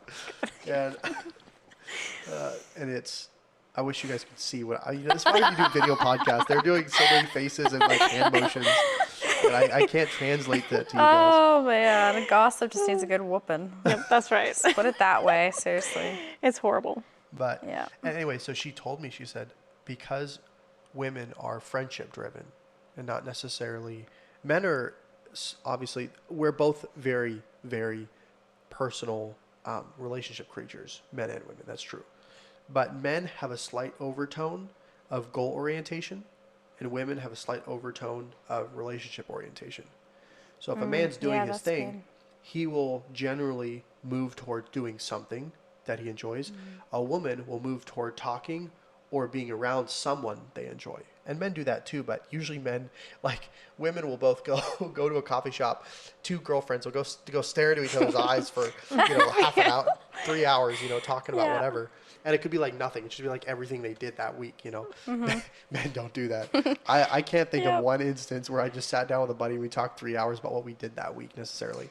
We're talking about topics. We're talking about hobbies. We're talking about Bible. They're always topics. They're always like, how do we push further into these things? Anyway. Yeah, how do we fix the world? How do we fix the world? But yeah, that's something that, anyway, she said that, and I thought that was profound. And That then is really good, when I was studying this, it says toward the end, it says, she eateth not the bread of idleness. Anyway, but here it says she's busy. She wakes up early. She has a business. It's funny, in the Baptist world, the last couple decades, we've had this weird idea that women should not be in business. No women in business. And it's like, okay, like, where'd you get that principle from? Now, Baptists kind of took that to the sense of, they can't work in the workforce. Okay, I think there is a place to be for find a job at home if you can. If you don't have kids, go find a job in the workforce and just keep walking with God. Like, do your thing, make some money. She did. It says she sells stuff. Be careful, but it's, anyway, you guys. Yeah. I need to hear stuff from you guys. I was just say be careful because it is true. It's history. It's just a principle of life that women are deceived more easily, and it's most of the time happens in a job setting. I would say. Well, I would say, yeah, I would agree, but it's not necessarily you were deceived because you got like Exactly. undercut on Yeah, price. it's more really like relationships. You'll get deceived through Yeah. relationships. Yeah, and so since we are relationship oriented, just be careful. Like, just keep your guard up. It's okay to be obviously like work and do those things, but yeah, just keep a mind out for those things because I've personal experience from friends, close people. It's easy to get carried away in relationships that aren't the best because you met through those, Avenues of work. workforces. Right. Yeah. So That's why you should own your own business like she did. You have anything, Rachel? Yeah, I think that's a good, like, women can always learn at home different skills about business. And, if she grew up in like family businesses, that's like just another outlet for her to like grow those skills. And it's great. So I would definitely say in your single years, learn all you can, especially I would say with health. yeah. Like, which I wish I would have studied more about health in my 20s than I am right now. It will just jumpstart you like when you actually hit your 30s. So that's a little tidbit from me. A tip for Janey. Yeah. No, it's true. And also, like, motherhood is physically exhausting and it will deplete a woman completely. So, learning about these things, like your health, Yeah. how your body specifically works, like, I know it takes effort, but it's so worth it because you won't have the time to do that when you have kids. Right. And just building like a solid foundation on consistency. Because if you do that in your single years, that's just going to launch you further on into your marriage because you still have like these routines that are like ingrained in you, like as And habits. kids love routine. Yeah, They and really that's do. It's really good for them. healthy for kids too. So I would definitely say like, yeah, learn this Proverbs 31 woman as a single person. And it's just going to make your marriage, your family so much better because Well, you're living for them ultimately. Exactly, Like, yeah. You're striving to give them a better life. yeah, No, that's That's good. working Nail it on willingly the- with your hands. Yeah. okay. We'll keep reading here. She considereth a field and buyeth it. With the fruit of her hands she planteth a vineyard. She girdeth up her loins with strength and strengthens her arms. She perceiveth that her merchandise is good. Her candle goeth not out by night. She layeth her hands to the spindle, and her hands hold the staff. Hold the distaff. Did I say that right? Mm-hmm. She stretcheth out her hand to the poor, yea, she searcheth for her hands. She reacheth forth her hands to the needy. She is not afraid of the snow for her household, for all her household are clothed with scarlet. She maketh herself coverings of tapestry, her clothing is silk and purple. Her husband, okay, so that also I think is really cool because something that you find about this woman is she's like, everyone loves her. And everyone just admires her, they admire her strength. They admire her godly attributes. But I think they also admire her, excuse me, and I don't know how to say this. She looks and presents herself as beautiful, right? She doesn't, something that I can't stand to some degree is talking about modesty. And obviously this applies to both. But when you talk about modesty for men and women and what it is to be godly, obviously you need to act godly, have a walk with God. If you want to know how to act godly, have a walk with God. It's amazing how it changes your life. Right? Trying to act godly Amen. without having God. Oh wait, that's called a Pharisee. I forgot. Tradition. But there's nothing better than seeing someone who they just look pleasant, right? They don't look weird. Like, to be honest, okay, when you look at like the Amish, right? You look at someone like that, like you're uncomfortable around them and seeing them because they're just so different from you. And we're supposed to be different from the world, but we've kind of taken that to mean you got to look different. You can't, and it's like, no, it says you need to be different from the world, be in the world, but not of the world, right? That difference is the way you present yourself, obviously to be modest, but it also means, don't be weird. Okay. Christians aren't supposed to be like abnormal, weird, or, and seeing them because they're just so different from the world. But weirdos, right? We're supposed to Yeah. be personable. We're Yeah. supposed to be pleasant to be around. You know, a lot of people that consider themselves very religious and very holy, they're very uncomfortable to be around. Yeah. Christians shouldn't be that way. Yes, truth will hurt people's feelings. That's just the nature of truth sometimes. But that doesn't mean we go out of our way to make them feel awkward or make them feel all these things. Anyway, but something Yeah. that the vibe that you get from this woman is that she is like, people look at her and they just want to be around her. Like, man, she's just kind. She's smart. She's intelligent. She's diligent, right? She dresses herself and her kids in scarlet. Like, that's nice, right? She dresses them nicely. Verse 23, her husband is known in the gates. Okay, for people who don't know, the gates, so you know, here in like cities, you have courthouses, right? And you've got your courthouses and you've got, you know, your sheriff's department, all that. In ancient times in Jerusalem, the place where you had meetings, like discussions with the mayor, or you held court meetings, or you held like town meetings of policy and all this other stuff, where you held lectures, all of that was done at the gates of the city. So when it says that her husband is known at the gates, what it's saying is actually he's a very purpose-driven man. He's known in the place where decisions are made because he makes decisions. He's got a good head on his shoulders. He makes decisions. He's moral. He's righteous, and he does right things. That's why it says he's known in the gates. Where am I? When he sitteth among the elders of the land, right? So that's where he sits down with the elders at the gates, and he's known there.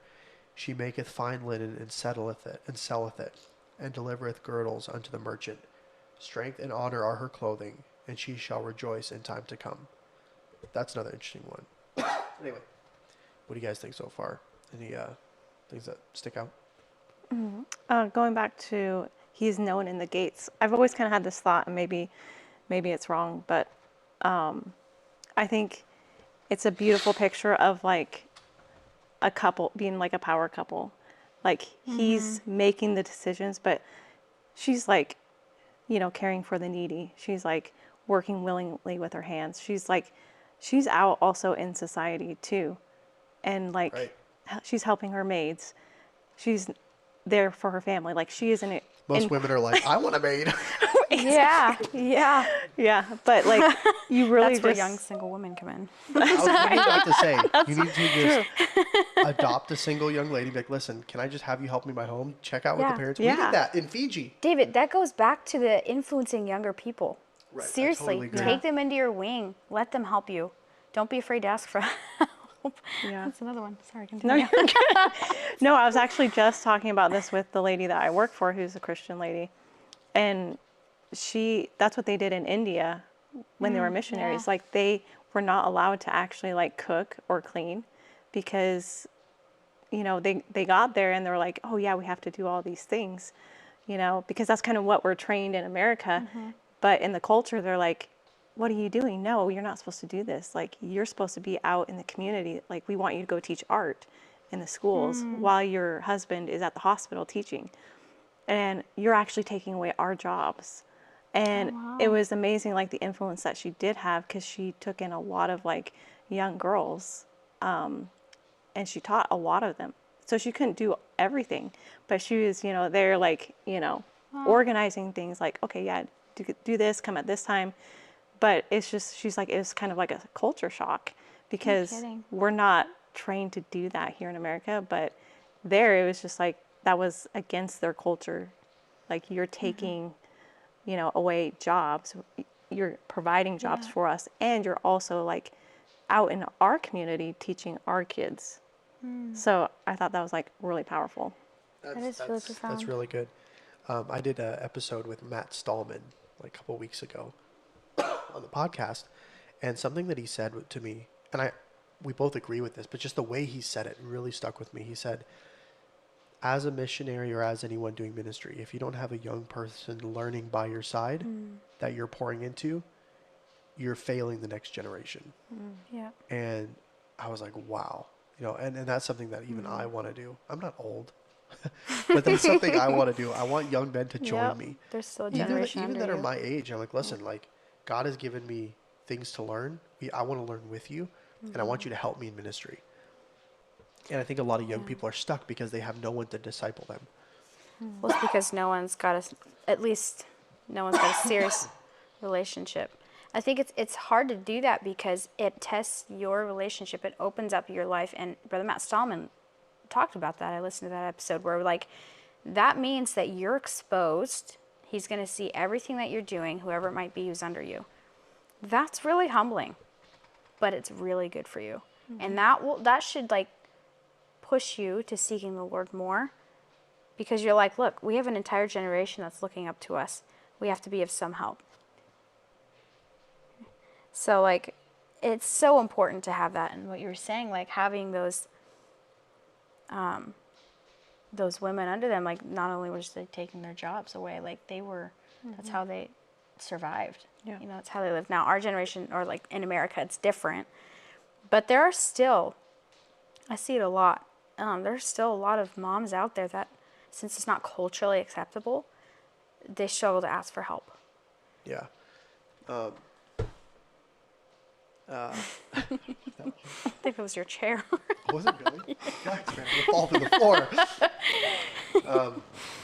That was something that we really talked about on the podcast was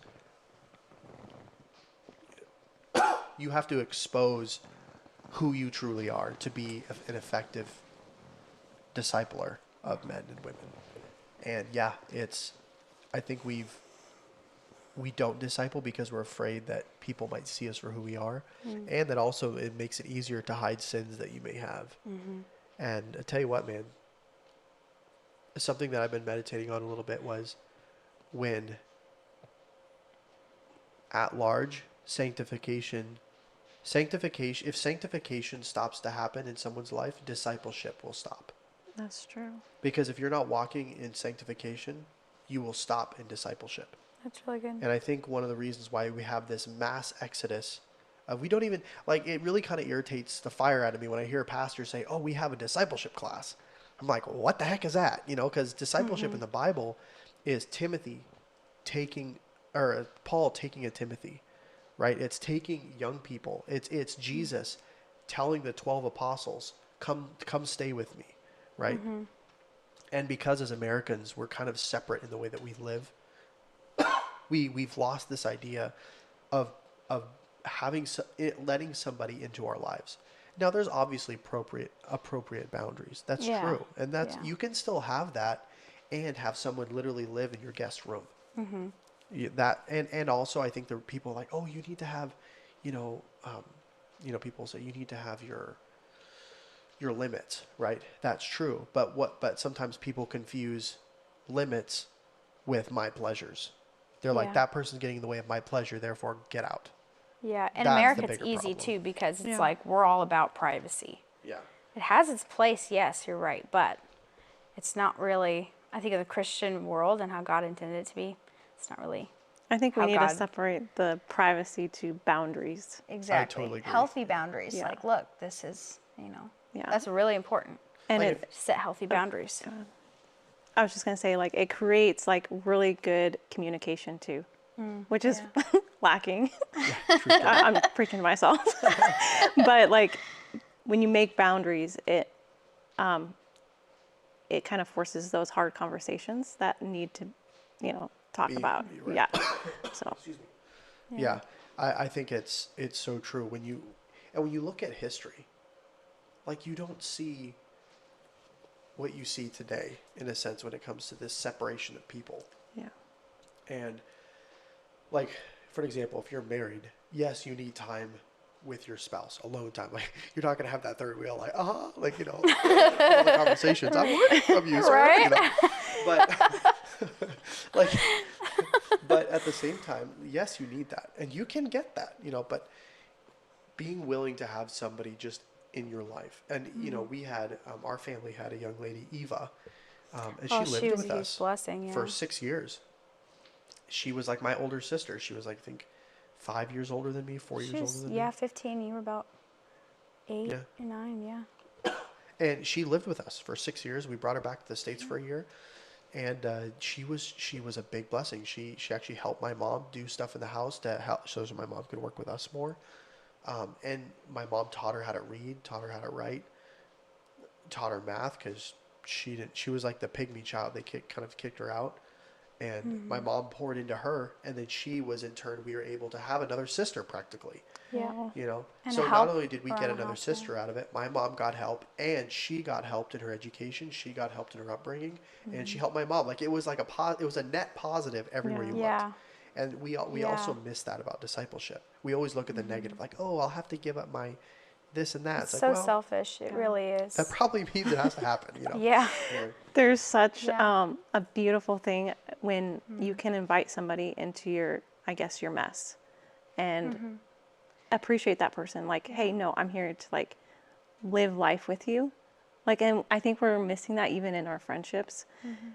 We think we have to have like this picture perfect, like, oh, I have to have it all together. But like my closest friends are the people who are willing to like sit in my mess with me Yeah.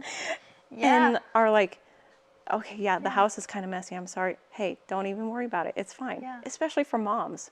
You know, I'm here to like help you with whatever. But I think we need to go back to like that mentality and just being that yourself so you can like pass it on to like other people. Because Yeah. it really affects actually other people because they're like, oh wow, like I just feel like I can be myself. Like, yeah, you. absolutely. That's We exactly don't what you want, I don't want you to be anything else. You know? So I think Yeah. it like starts with us of just being that and just going into people's mess as well. Yeah. And like not being like scared of that or like Just being real. That's reality. yeah. And like let's Yeah. take on life together. Like it's fine. We're all human. We're all Yeah. broken and we all struggle, you know. And I think there's like just such a beauty to that when a friend is like that. It's kind of like you just wow, life is so great right now even though everything's a mess. Well, and it Yeah. also makes you not feel alone. I think Yeah. the height of loneliness in America has hit a peak in a lot of ways It definitely has, yeah. because we're so isolated, and phones don't help. No, they don't. You know, they Makes it isolate us worse. from one another in a very, very needful way. That's kind of the difference in like hospitality, like hosting and hospitality. They're like two different things.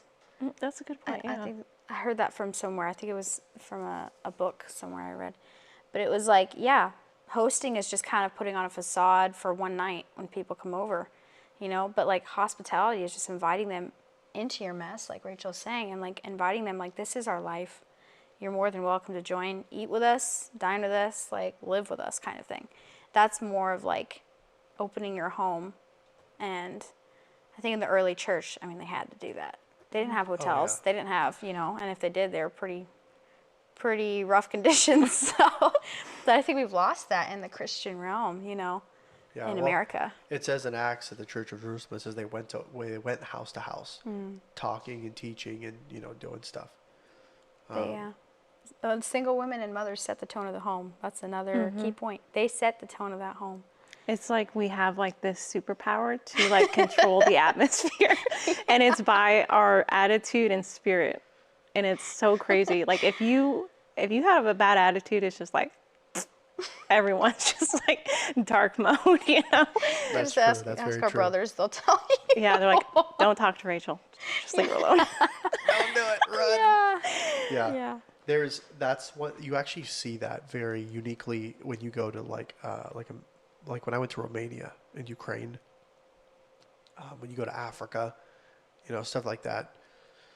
When you go into someone's home, like I remember when I was in Romania, we went to a church member's house in Romania, and it was just so great. They're extremely welcoming. Like they got the biggest smile on their face. They're so happy that they're there that you're that's there with beautiful. them.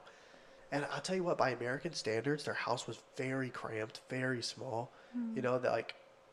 Like the table we have right here in front of us was a little smaller than their dining room table, and they wanted 10 people to sit at it. You're like, this is a coffee table, but they were just the joy and the expressions and like, because there wasn't that much room, half the family didn't even eat with us. They stood there and like talked to us while Yeah. we were eating, and it showed the joy in their heart to just want to love on you and want to ask you questions and want to get to know you. Yeah. And the husband's sitting there and he's like talking to you, and then the wife is like asking you if the food's good. And it was It was like it's like the biggest kind of continual hug you can get. is being in Seriously, that's a home. good description of You it. know, it's yeah. like it's like being hugged all the time. It's like it Yeah. just feels good to be there, you know. Yeah. And that kind of what you're saying, it brings that you know, if you have like a happy husband and the wife's like a grumper, she's not there, she's like hello, you know, or whatever. It's We like, just "Ooh, I'm fought getting 10 outta here. minutes Hey, ago, bro, we should yeah. meet at a coffee shop, you know. Yeah, Right, yeah. seriously. And I think that's why a lot of times it really is good for women, moms, invite people to your home. And yeah, it might be messy, whatever. But honestly, it's life. And it gives that person a look into your home of like, this is how her life is right now. This is what she's going through. Like it's easy for us, I think, and for moms too, to just kind of like, you know, meet somebody somewhere and just, you know, enjoy this hour and a half of kind of like this Fluff talk. yeah, fluff talk, and then you go back To reality. depression, you know, or you know, whatever. And Let it's me paint this facade. Okay. exactly, Right. yeah. So It's it not such only a helps us, but it Horrible helps. place to live in that. Yeah. But I think you actually release like almost like a sigh of relief to like the younger generation as Yeah. well, because they're like they learn from that, and you can be like, yeah, these are my mistakes, but like just come and learn, and you know, invite them into the mess, and it's love just them through that. You gotta yeah, learn to love and them it's through kind of like a two-way street. Like they love you, and you're learning from them. It's great. that. Just happy all around. That's one thing that I think has hurt us in technology is, you know, when people can show you their homes and they can film this, you know, Matchbox all my perfection, stuff, you know, yeah, it's and then you really get these sad. young women and these men who are like, they look at this and they're like, I can't be perfect like that, but they're not perfect. It's a show, Yeah. you know. yeah, that's And I good. don't think people are trying to be fake, but they're trying to put their best foot forward. But if all you show is your best foot, then it's a lie, Yeah, is what it is. yeah. It's Yeah, not that's reality. good. Yeah, it's and not reality. it's actually really beautiful to like just kind of like if you're grieving to like actually communicate that to somebody else, or you know, it's because you kind of learn from it, and you start to be like, oh, I'm not the only one that has traveled this road or something like that, you know. It's just, I think it's just beautiful when, So beautiful. when you can just like live life, and it can be messy, and it's okay. Yeah, no, I definitely agree. We're almost done here. We're almost at 2 hours. Oh, wow. my goodness gracious. Actually, Sorry, let me Audie. check. No, I think we're an hour and 50 This is what minutes. happens when you get women. Yeah, none of my episodes Especially have ever two been in slow. one. We'll finish reading this. We'll probably close it. Yeah. If you guys want more episodes, just text us and we'll see. Okay, let's see here. Where did I leave off at? It was just getting good too. We stopped. I think it's at 26 or something. Yeah, 26. She openeth her mouth with wisdom, and in her tongue is the law of kindness. Tell you what, man, that's one of the most hard-hitting verses in this whole thing, I think. One, you know, in the New Testament, Paul talks about silly women being led astray. And then it says that the law of kindness is in her tongue. Like, those are two of the most profound things that can be said. If a woman has both of those things, I'm telling you what, man, you're going places. Like, you're going places. She looketh well to the ways of her household, and eateth not the bread of idleness. Tell you what, man, another hard hitter, just really good. Her children rise up and call her blessed, her husband also, and he praiseth her. This is another thing too, is I want to hit on this a little bit.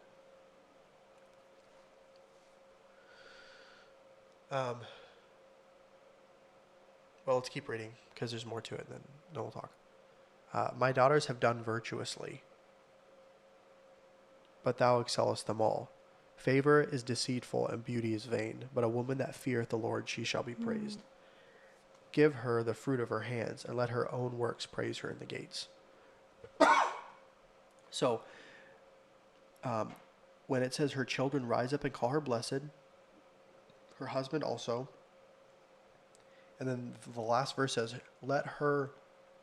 give her the fruit of her hands, and let her own works praise her in the gates. Notice that her works and the fruit of her hands is what praises her. And I think that's very profound because so for an example, we'll just use Jesus dying on the cross. Because of Jesus' death on the cross and our recognition of that, we praise him, right? When God does something impactful in our lives that really helps us grow, we praise him, right? And we praise him because of those things that he's helped and done in our lives, right? So we're not praising him just to necessarily praise him. Now, for God, I think we should praise him just to praise him because he's God and because he is deserving of it. But I don't know, let me get down to earth analogy. It's Janey, say for an example, I leave and Janey, it's total hypothetical. Say I owned a house and Janey just took it upon herself to just help me and take care of it while I was gone on some trip, right? I come back, she took care of it, she helped upkeep it, blah, blah, blah. And then I praise her for those things, right? What I'm actually doing is I'm praising her with the fruit of her hands and with her own works. You know, if Janey is just existing and then I come up to you and say, oh, Janey, you're beautiful, you're this and that and the other thing. Hang on, let me finish. I know. Those things, Janey gave me a terrible look. No. I agree wholeheartedly. I'm just saying, to the women who do that, like, oh, so, man. everyone listening is probably like, what's going on over there? I'm sorry. No, but when I say those things about Janey, right? You're beautiful, you're gorgeous, you're this. Those things may be true, and there is a place for that. But actually, those things aren't necessarily praising her for the works of her hands or the fruit of her hands or her own works, right? She didn't necessarily have to do anything for those things. She could you just have to exist maybe to be praised in that way, right? And what happens is because women are beautiful, like you wouldn't look at a guy and go, wow, you're beautiful. Like this doesn't happen, right? But when you look at even women do this. This is a bit of an off topic, another kind of conversation. But when guys and girls can actually both, men and women can look at another woman and go, wow, she's beautiful, right? And God did that for a reason. Like a guy is not going to look at another guy and go, wow, he's beautiful. Like we love the masculine energy of a man, and we love the inward, yes, too, but initially we love the outward beauty of a woman. God made us that way. God made you that way. So pray, and so it's actually the very best thing to go to if you're looking for instant gratification of yourself. Look at my body, right? Because you don't have to do anything to be praised in that way. Just look at me and, you're beautiful, you're this, you're that. And what happens is you paint this picture, this facade that actually isn't true about your personality. It's actually not true about you. God's the one that gave you those looks. He's the one. And quite frankly, I'm just going to be brutally honest. They may be lying to just get a good mood out of you. Yeah. So, which is sad. That's really sad. And I think a lot of men in marriage do that as well. Yeah, they don't want to upset the wifey. Because they don't want to walk on eggshells, they continually give this false praise to the wife that has nothing to do with what she's actually doing. Yeah. But here it says, give her the fruit of her hands and let her own works praise her in the gates. Because she was an industrious woman. Now, again, you have to take this with a grain of salt. Men or husbands specifically, you should be pouring into your wife and loving her. And you need to figure out what that means because this is not the place to figure that out. Like, we don't have the time to talk about that right now. Yeah. But setting that aside as something that needs to be done, if really what I think you do is when you give too much unnecessary or undeserved praise to somebody, it puffs them up and you actually deceive them by giving them something that they have not earned. For an example, if I'm digging a ditch, right? If I'm just digging a ditch, right? And someone gives me $10,000 a day to dig a ditch, right? And I do that long enough. Say like they hire me like, oh, here's $10,000 a day to dig a ditch. Like, oh, thank you. You know, I'm digging my ditch. If I don't have any concept of what money is worth, right? And they just start giving me 10 grand a day and I'm digging and I'm making my 10 grand and I'm spending it and I'm living like a nice high life because I make 10 grand a day. And, you know, I have supercars and this and that because I make 10 grand a day. And then one day someone goes, you're not worth that much money. You're actually worth $200 a day. I'm like, what in the world? Like you get mad, you get frustrated. You're like, but I've been making 10 grand a day. It's like, yeah, but that's not what you're worth. And I think that analogy equates over. We put people on a pedestal that they're actually not at. And it's actually dangerous to put them on that pedestal because then we tell them you're worth something that they're not and they're deceived.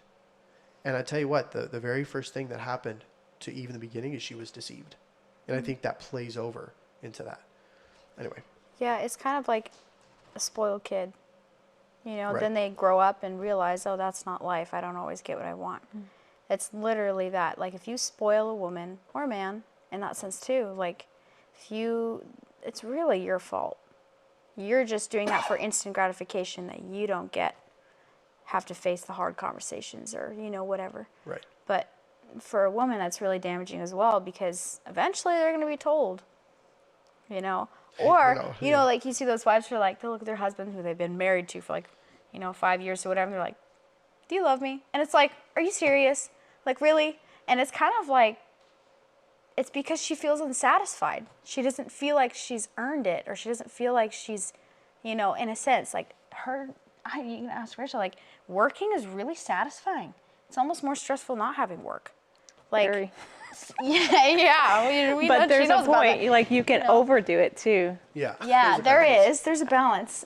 But it's true. You feed that ambition of a woman, and then it's like, it's not going to end well. Yeah. No. So. Well, I'll preface this by saying there's lots of downfalls to guys too. Like, I don't want to make it feel like something that it's not. Like, we're here to bash women. That's not what I'm thinking at all. No. That's another topic for another day. Yeah. We'll do that just on another day. But And probably not by us. I don't mind if you guys do it. But, I think these are the things that are, though, more prone to women.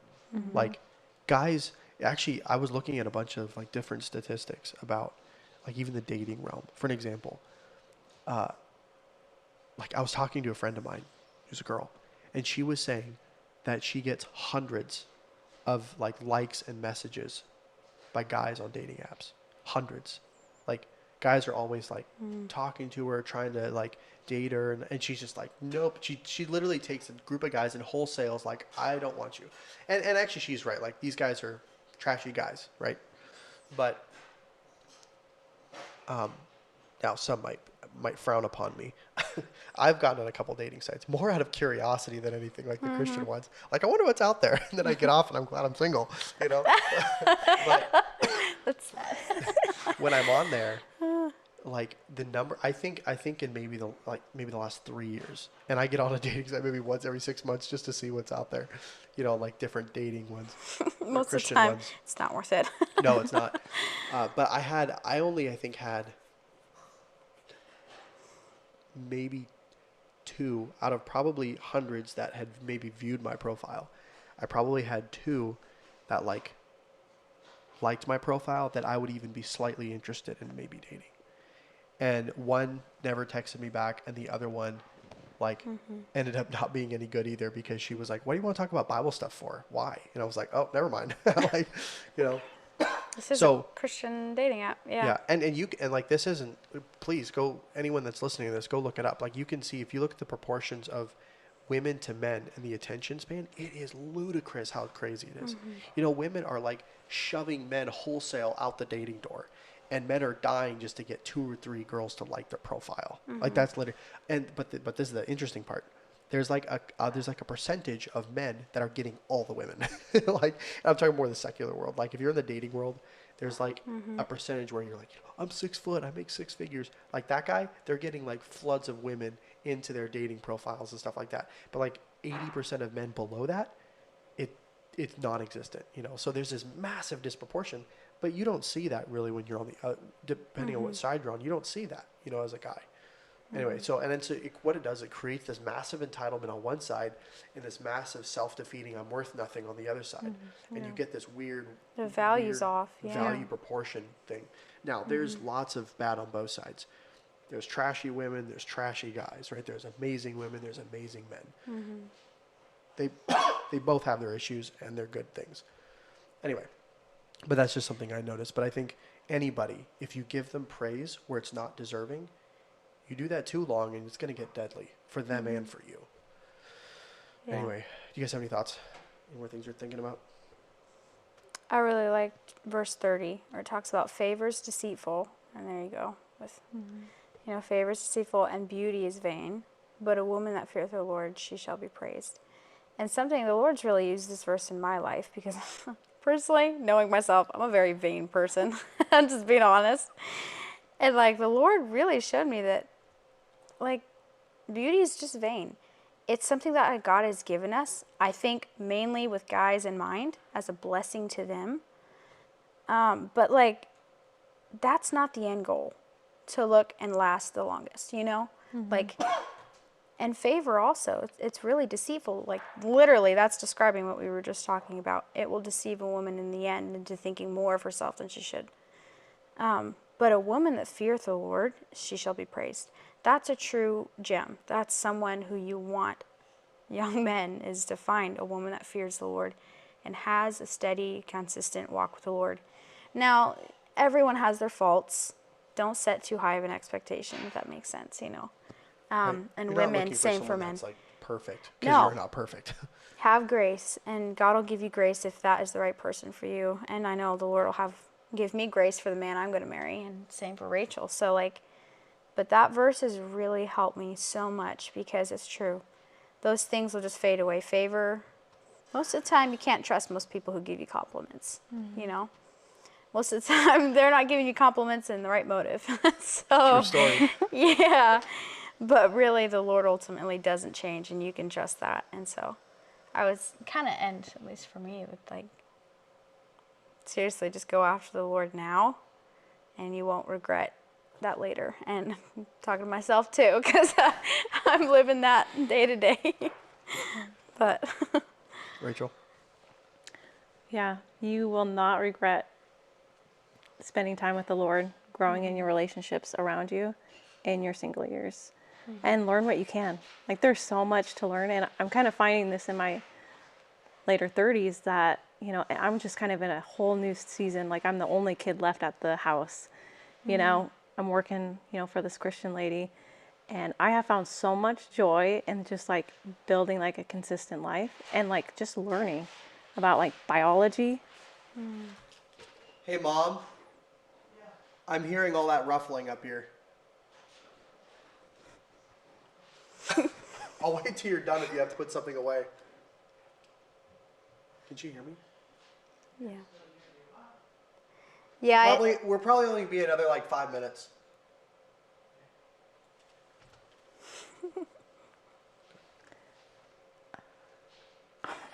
Yeah, learn all you can, and like there's so much joy just like learning about like God's creation, like, and how he actually made us human beings has just been blowing my mind.